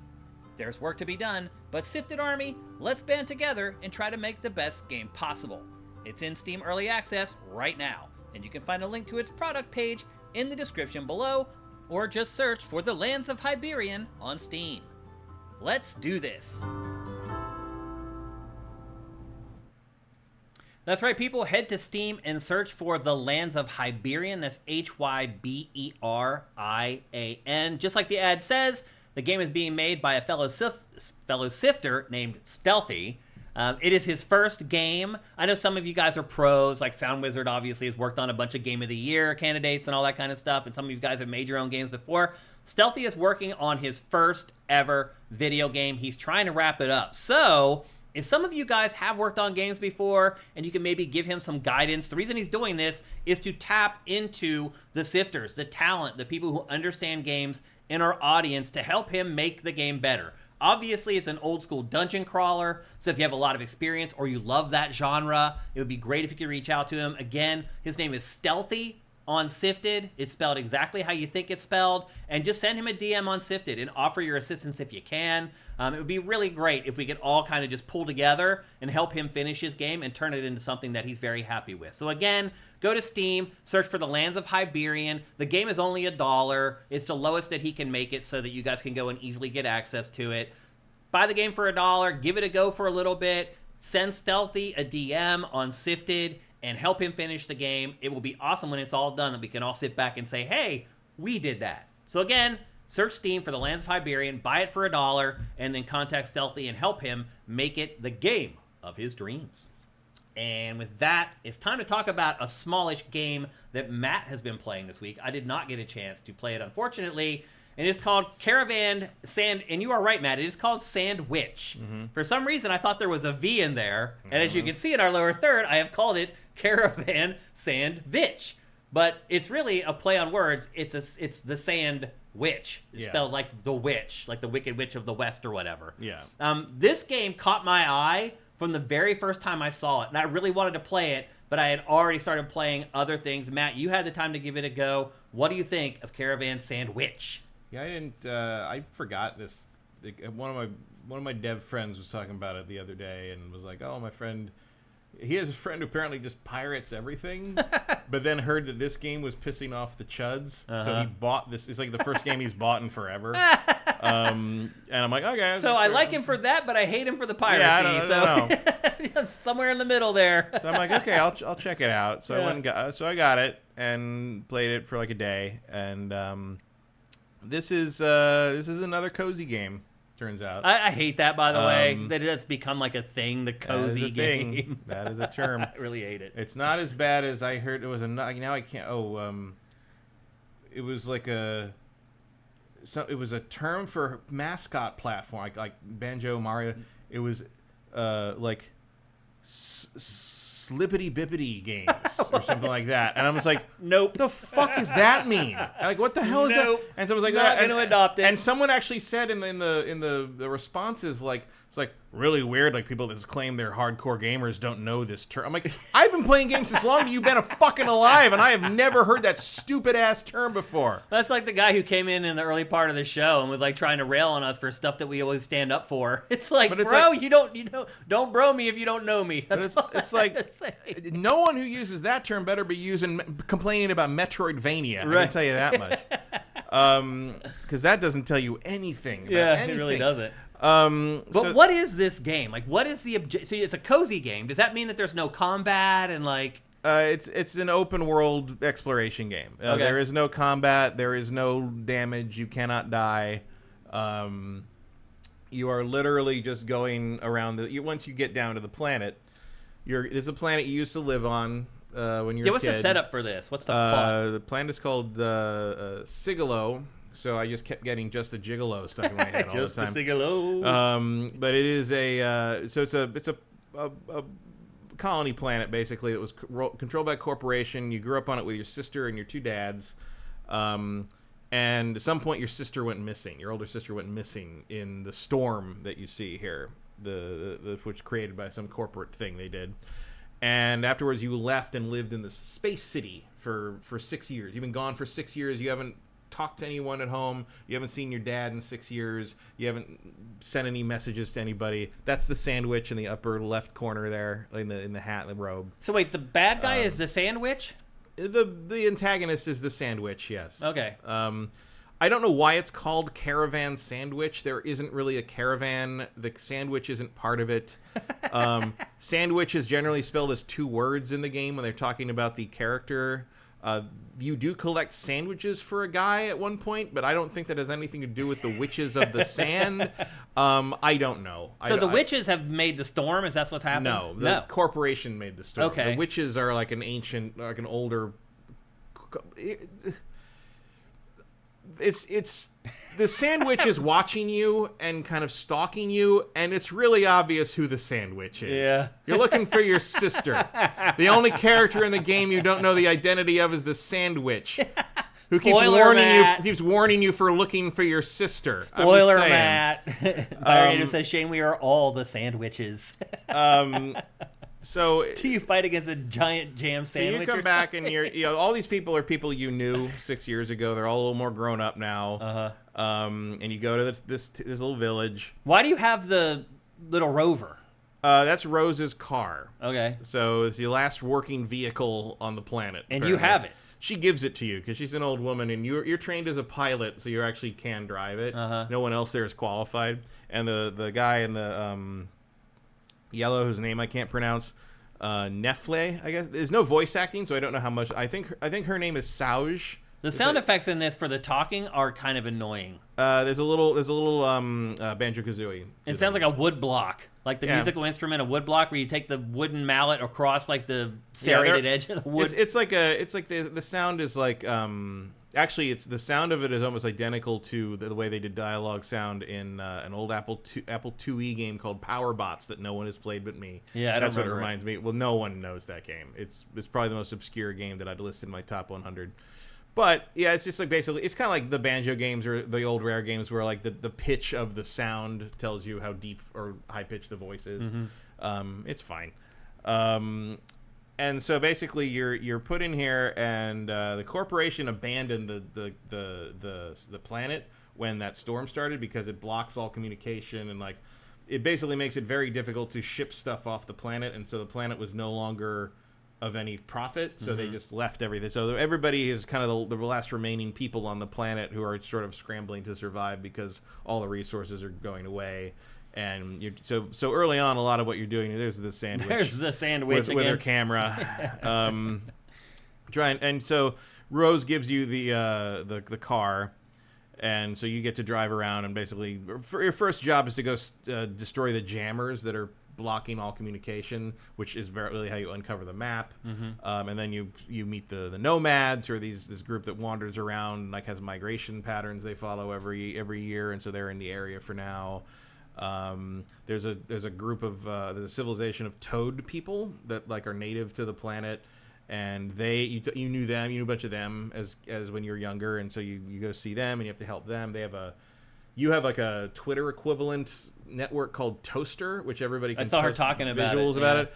The funny thing about it is like, so there doesn't seem to be any DMing. So every time you post anything between people, everyone can see it. There's no private conversation. So sometimes your dad will pop in and be like, "Be careful," and you're like, "Fuck you, Dad! Like, go away, leave me alone." Yeah. But like, so that's sort of how that works. But the frog people have they have an organic social media system that's all done by mushrooms, like an underground mushroom system.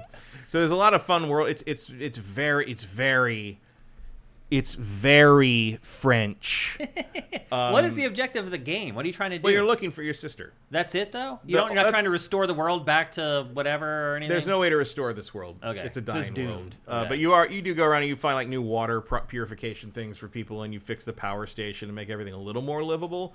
But it is pretty much implied that if you don't plan to die here, you're going to need to leave. Like so two of the people that you knew have a baby.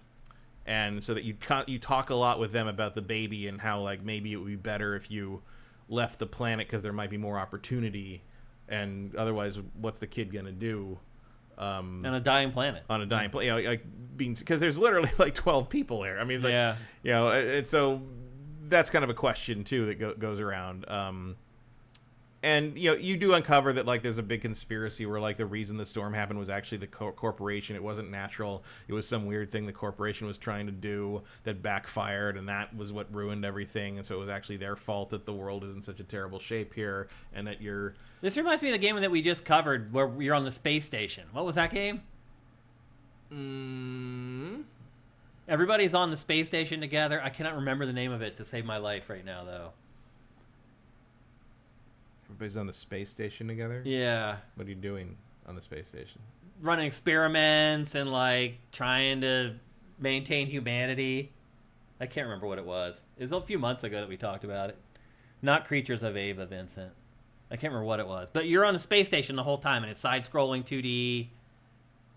I don't remember that at all. Anyway, non-sequitur. You go around. You're collecting components. There's different little glowing things. There's common components, uncommon components, rare components, and exceptional components. And you use those. Those are that's the gating in the. And you see there's the sandwich wandering away again. Like you run into her eventually. And so you always see her just moving off screen. She's just watching you, and she's suddenly gone. Harold Halibut, Cinetite got it. I don't even know what that is. Did we talk about that? Yeah, yeah. We covered it for like 30 minutes on GameFace. Harold Halibut? Yeah.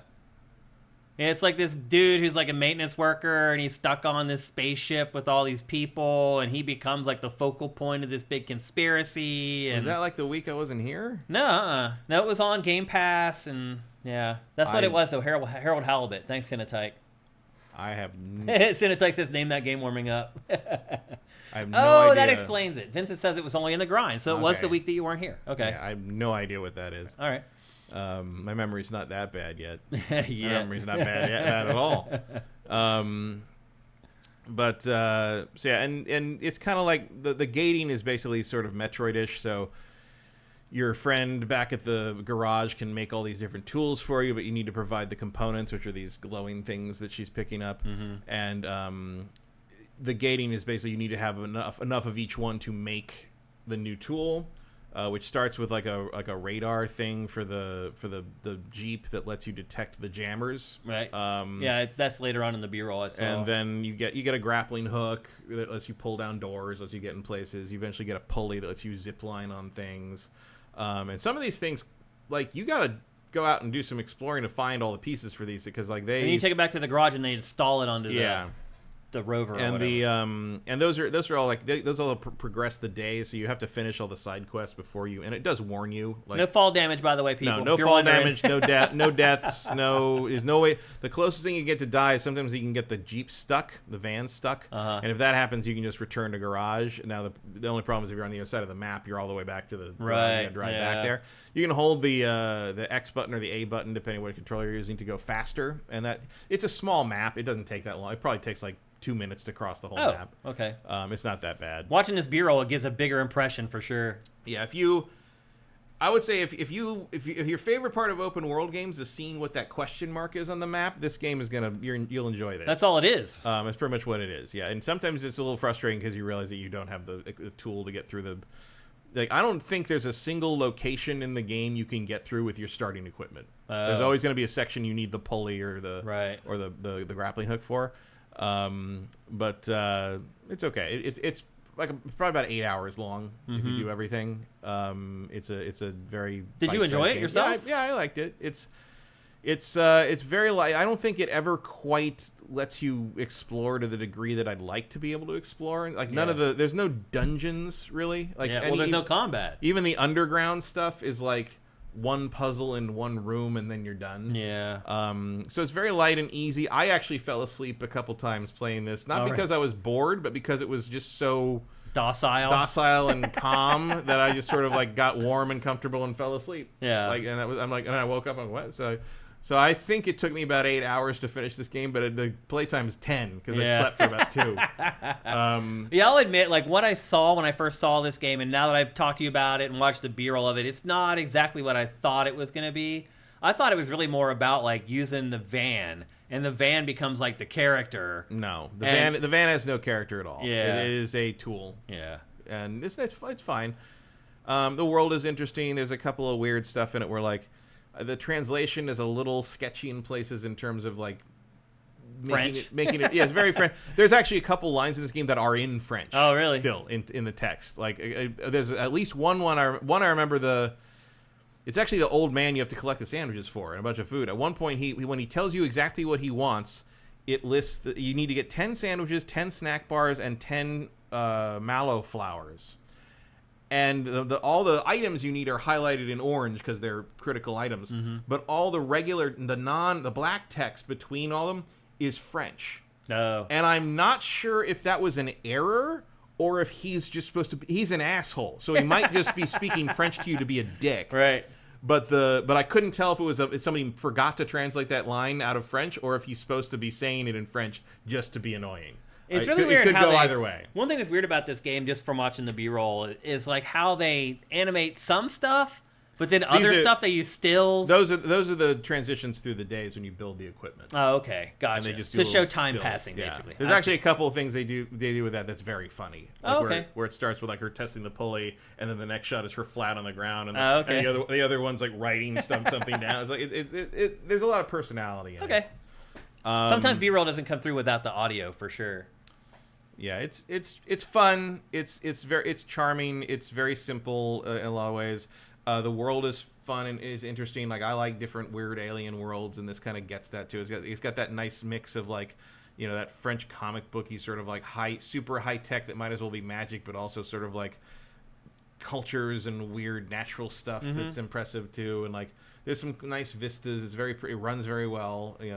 How much is this game? $25. I think it's on sale for $22.50 or something right now. It's like the 15% launch it's that sale. Yeah, it came out on the 12th, I think. Okay. It's actually like a week old. And as you can see in the upper third, PC, PS5, and Switch, which is an odd combo of platforms that you don't see very often, but increasingly you are seeing Xbox being left off of the list of platforms for some of these games. It's not worth it. Although this game probably would have been a great Game Pass game, to be fair. It would have been a good Game Pass game. Yeah. But it's like, they're not doing that. I mean, honestly, like, I wouldn't pay $25 for this game. Having watched the B-roll and heard you talk about it, like, I'm pretty happy with it. You're okay with it? Yeah, I enjoy. I do enjoy finding the question mark in the open world game. You do, yeah. And it's a little different. It doesn't require a huge commitment of things. Like exploring and finding stuff is cool. The sound it makes when you pick up a component is a really satisfying. It is. Click. I heard that. Yeah.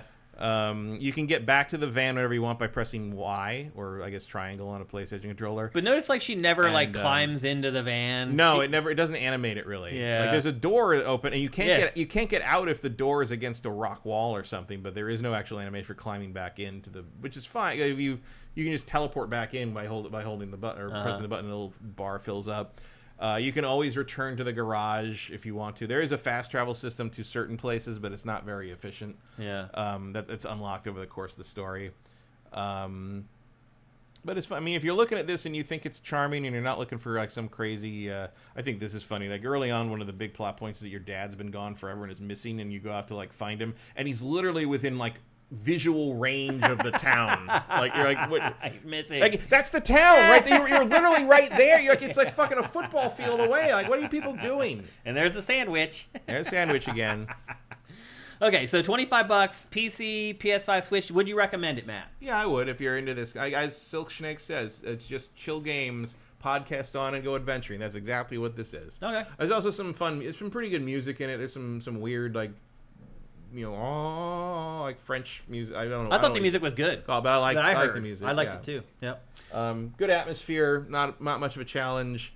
Pretty sure I'd say it's like 8 hours long. But it's fun. It's a nice otherworldly sort of in the art styles. Like, no issues with it. I was happy paying $22 for it. I'd be even happier if it was 15. Yeah, but like that seems like the sweet spot. I'm sure it will be at some point. Yep. Probably wait a month or two. So there you go. That's Caravan Sandwitch for PC, PS5, and Switch. And now it's time for our New York Sneaker Society Sneaker of the Week. What's up, everyone? Shane here. And one thing you may not realize about me is that I am a total sneakerhead. That's right. I've been collecting Nike sneakers since the early 90s. My favorites are Air Max 95 and Air Max 97. Now, one thing that's different about me from your typical sneakerhead is that I actually wear the sneakers. And because of that, they can get dirty. And that is where New York Sneaker Society comes in. Using their advanced shoe cleaning products, I turned an old pair of Nikes that looked like this into this. With their cleaning products, your sneaker life can go from a year to 5 or more. I know that. I have shoes that are like 30 years old that I still wear because I've cleaned them. You can also lower your carbon footprint, haha, by keeping your kicks looking fresh. For my daily drivers, I also appreciate New York Sneaker Society's Refresh Spray to keep them smelling great and staying crisp. Head to nysneakersociety.co/sifted to clean your shoes like a pro at home and get 10% off your order. That's right, that's nysneakersociety.co/sifted for 10% off. Well, that's right, go to nysneakersociety.co/sifted. Make sure you use that URL because you actually don't get 10% off, you get 15% off. If you're buying some of the smaller stuff, that may not seem like significant savings. If you get one of the medium or large size kits where you really can like clean up your shoes and save some of your old pairs of shoes, that's when you'll see a significant discount. So again, go to nysneakersociety.co/sifted and get yourself some New York Sneaker Society sneaker cleaning awesomeness. And one thing we like to do with this sponsorship is show you some of the underground, under-the-radar games that you guys have been resonating with this week. And once again, this week, it was very, very easy. There was one game that you guys were all over this week, and it is a game called Atomfall. Matt, I was not aware, and I know this is pathetic. I should absolutely have known this. I was never aware of the wind scale disaster in England in 1957 until this game. And then I started looking into it, and I was like, holy crap, how did I not know about this? It was a nuclear disaster, one of the worst in the history of planet Earth. And I know nothing about it. Didn't happen in America, so it's not taught I guess in the you're American right. school Yeah, you may system, be right. basically. Yeah. I only knew about it because of Kyle Hill. Yeah. Who's a YouTube science educator guy who specializes in nuclear stuff. If you want to learn about nuclear stuff and nuclear disaster stuff and the dangers and benefits of nuclear power and all that, go watch Kyle Hill's Half-Life Histories videos. They're very, very good, very, very detailed. One of them, he actually went to Chernobyl and himself, and it's all shot there and walking around the zone, like especially in preparation for Stalker 2. Like I would say it's worth it. But yeah, there's tons of stuff we don't learn about here in terms of nuclear power that just like we know 3 Mile Island and that's about it. Pretty much, right? Which also, by the way, is like 10 miles away from Carlisle, where I'm from. 3 Mile Island. It's in Harrisburg. But anyway, this is set after the nuclear disaster. It is a survival game. So you are trying to basically rebuild society in England after this horrible nuclear disaster happens. And it is set in 1957 or around that time. And like, you just don't see a lot of games like this anymore that are set during this time period. It is very quirky, very unique, and a little bit weird. And this has resonated with you guys. Clearly a very historically accurate documentary. Obviously. Yeah. It says inspired by the real life events. The famous mech uprising of 54.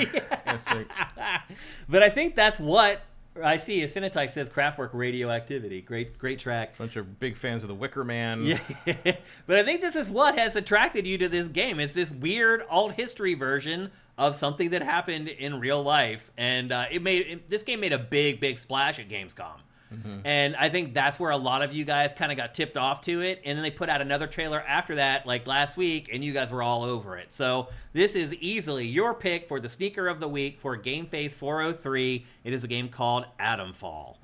Smart to put the fall in there because people think of Fallout. Yep. And it is coming in March of 2025 to every platform but Switch. So for most of you guys, if you're interested in what you saw, you can absolutely play it when it comes out, and it's not all that far away. But maybe Switch 2. Actually, you're right. Yeah, that's a good point. I really wonder how much of the not Switch stuff is just because we can't admit it's on Switch 2 yet. Well, so an indie developer today announced that one of their games is coming to Switch 2, and and I cannot understand why some other indie developer didn't do it months ago, because it immediately got that game all kinds of free publicity. Just saying that, yep, this game is targeted for Switch 2. That's all it took to become a news story. Well, that's because then Shigeru Miyamoto mails you a dead fish. That's what nobody wants that. It was smart, and though. The fish is very disappointed in you. Yep. So anyway, there you go. That's Atomfall. It's our pick for the New York Sneaker Society Sneaker of the Week for GameFace 403. And with that, we have one last game to talk about, and not a lot of time to talk about it. But the good news is I don't need all that much time to talk about it. It is a game called Emio, the Smiling Man This is that game that we showed the trailer for on GameFace where we were like, ooh, an M-rated game coming from Nintendo. There aren't hardly any of those anymore. And then is this that detective thing? The new one? Yeah. So this is the revival of the Famicom Detective Agency franchise from 34 years ago. They finally revived it. And the old people who made those games worked on this game. Yeah, they came back for this. It's very interesting, but it's also like, I mean, I played a little bit of the other ones when they because I'd heard about them forever. It's sort of like, what if we did like Ace Attorney, but like without any of the interesting weird characters in it? It's just like it's a little dry. This is a little dry as well, except it is a murder mystery, as you might imagine. And basically, this game is also, oddly enough, this game is very similar to the casting of Frank Stone because it's also about like a serial killer who killed people like 20 years ago, and now all of a sudden the killings have started again. And so back in like the 80s or whatever, there was a serial killer who would asphyxiate his victims, and he would put a bag over their head with a smiley face on them, and that's how he would leave them. And then you fast forward to like 20 years later, and a new murder has happened, and that's why you're at this crime scene right here. And the bag is back. Except that the difference is that it was a guy this time, and back in the 80s, it was all girls who were being killed. And they're being killed in the same way. They were all being strangled by hand. Well, fast forward 20-some years, and a murder happens again. They never released to the public that serial killer was putting bags on the victims' heads. And so it's not a copycat. Right. So they know it's not a copycat killer. And so... Or it's an ex-cop who worked on the case. Well, Matt... You're way smarter than the people who made this game. I'm sorry. Have I read a mystery before? So this blowing all the twists. So this detective right here is the lead detective on the case. You work for the detective agency. You're a private eye. And you know the cops hate private eyes. They're like, "Oh, we don't want you in the murder scene. You're gonna like muck it up and ruin." You've seen movies. Yeah, exactly, and ruin the evidence. Blah blah blah. She's the lead detective at the real police. And as it turns out, she had a brother who went missing back in the 80s, right around the time that these murders were happening. Dun, dun, dun. And it is pretty funny how you kind of figured out the game after just watching like 4 minutes of B-roll. But and that is what I would say about this game. So basically how it works is it's all conversations. There's no action in this game at all. And you get to these trees, these like menus that just have a bunch of options in them. And like it will try to tip you off at points to tell you like what option in the menus you should be selecting.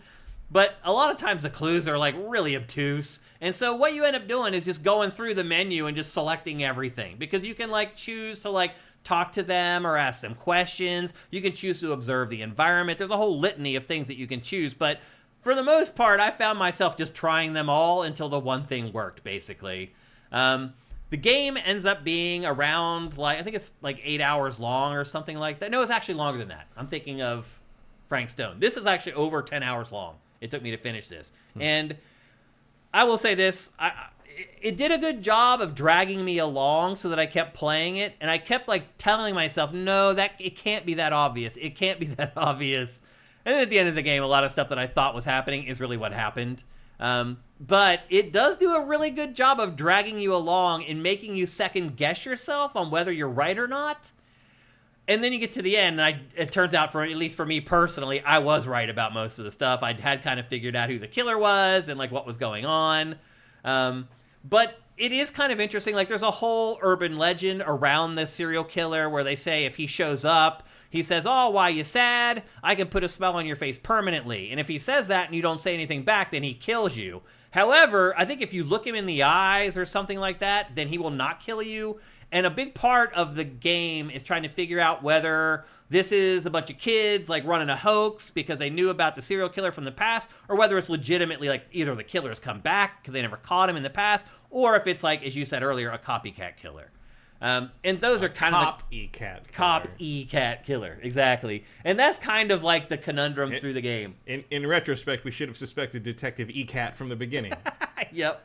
And like after you go out, like you'll go to the police station, you'll talk to the detectives, and then you'll come back here, back to your detective agency, and this is where you talk to your boss, and there's another girl that's working with you. So you're only 19 years old, I should mention. Well, yeah, I mean, it's anime. Once you hit 24, you might as well retire. You might as well be dead. Yeah.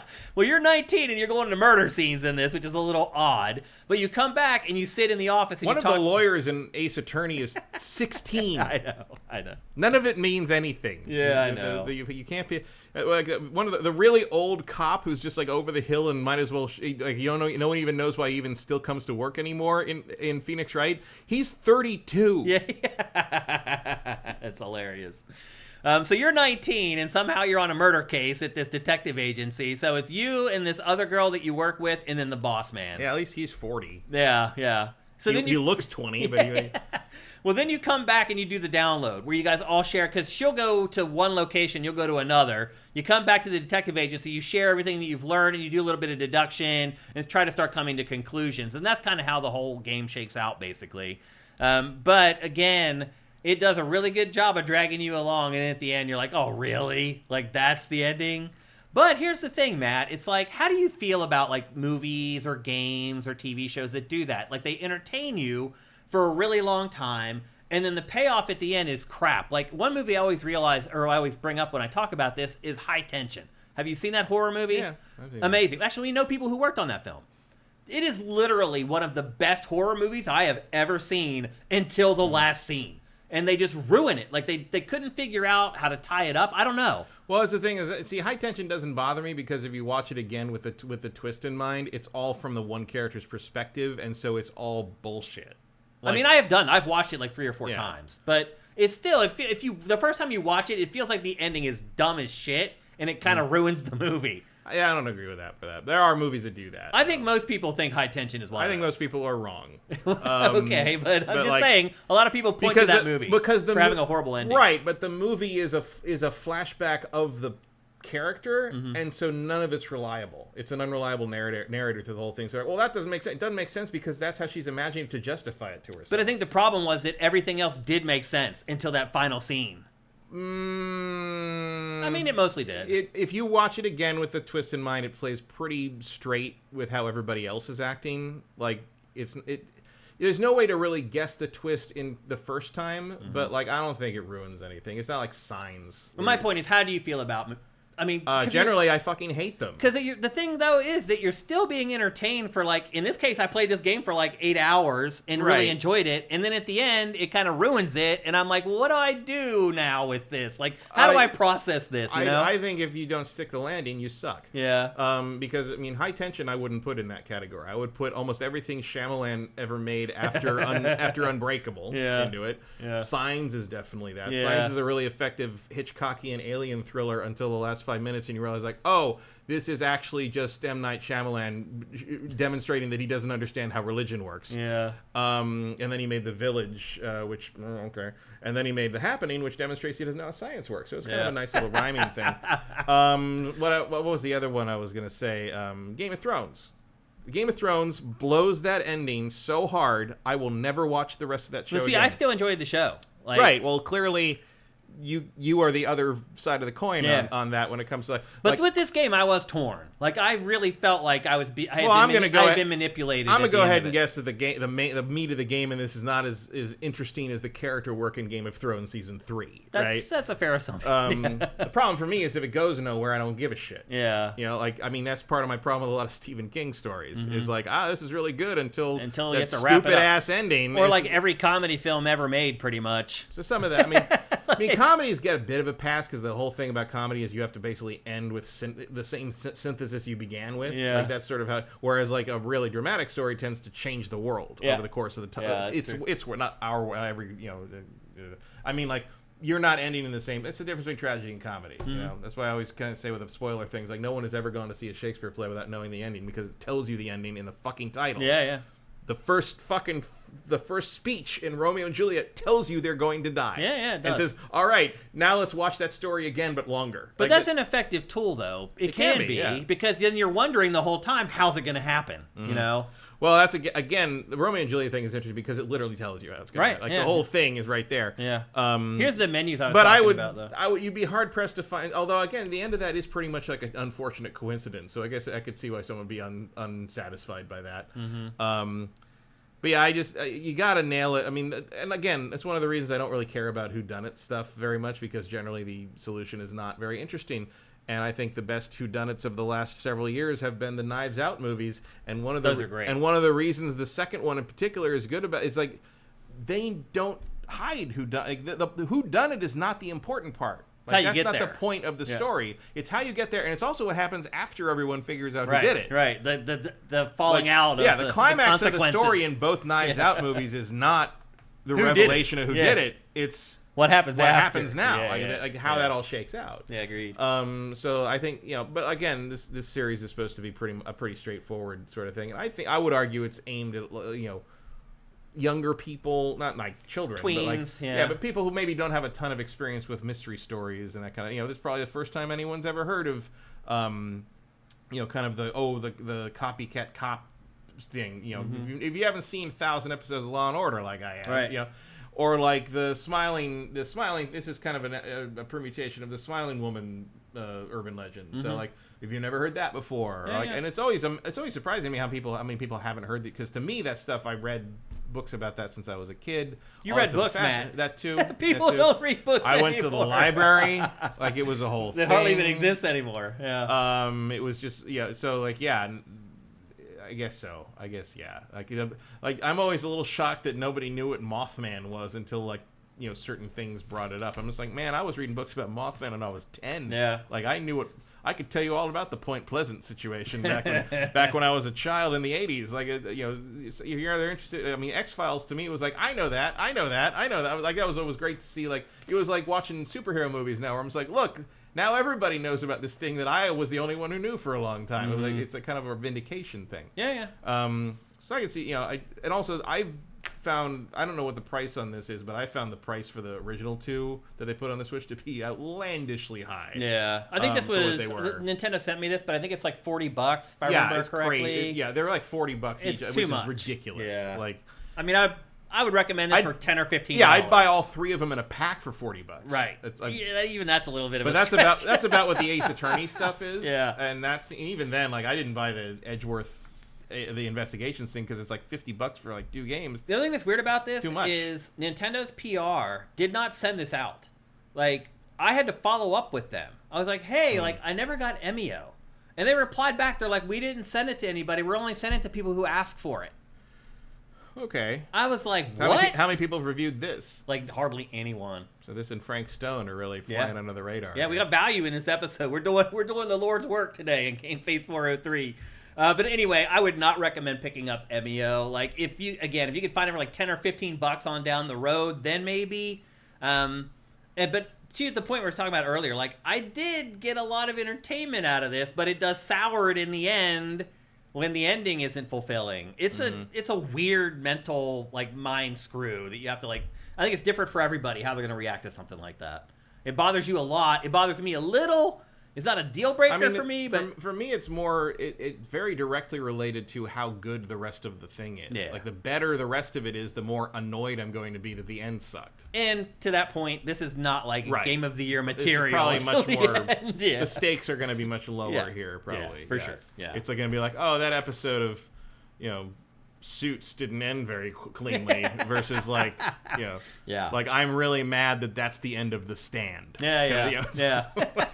Yep. Those are two very different reactions. Yeah, absolutely. So anyway, that's Emio, the Smiling Man Famicom Detective Agency. It's like the longest title ever. I shortened it up. I mean, I think it's cool that they made a new one and they brought the team back together to some degree. Like, that's a 40 years later, that's a crazy. That's the kind of stuff you do when you're printing money with the Switch. You're just like, what? That's some vanity projects. And we're only going to send it to people who ask about it. Seriously. Like, we're not even going to tell people we did it. We don't even care if people buy it or not. It's a secret game. That's kind of what it is. Yep. See if you can find it amongst all the weird mobile porn that's on the goddamn eShop. Yeah. And I should add, I don't think I've mentioned this yet. It is a Switch exclusive.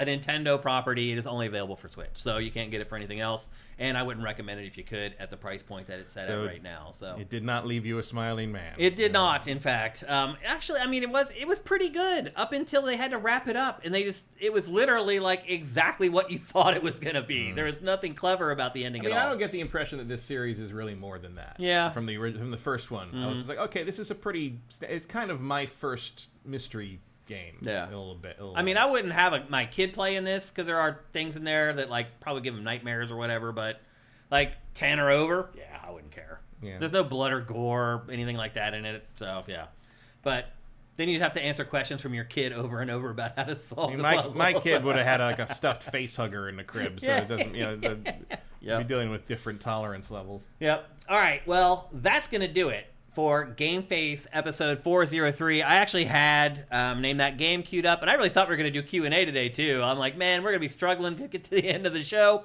Never works that way when it's you and I on a podcast. That's just how we roll. So, unfortunately, there's no Name That Game this week. We're out of time. We're actually way over time at this point. But I promise you it'll be back next week, and try to squeeze in some Q&A next week. I really thought we were going to do it. Like, I have a message board thread on Sifted where I go every Tuesday and say, hey, show's going to be live today. I give a little tease of what's going to be in the show. And I did tease today, hey, if you have questions you want to ask us for Q&A, like put them below. I apologize, guys, that we didn't get to it, but unfortunately we're way over time already and we just can't do it. So Name That Game will definitely be back next week. We'll see about Q&A. I'll do my best. But anyway, we'll be back next Tuesday right here at twitch.tv/SiftedGames. If you like GameFace and you want to support it, and I really hope that you would, head to patreon.com/sifted. That's SIFTD. For $4 a month, you get all our content early. You get this show 4 days early. You get Pactor Factor a week early. You get all our other content at least 3 days early. Again, for just $4 a month.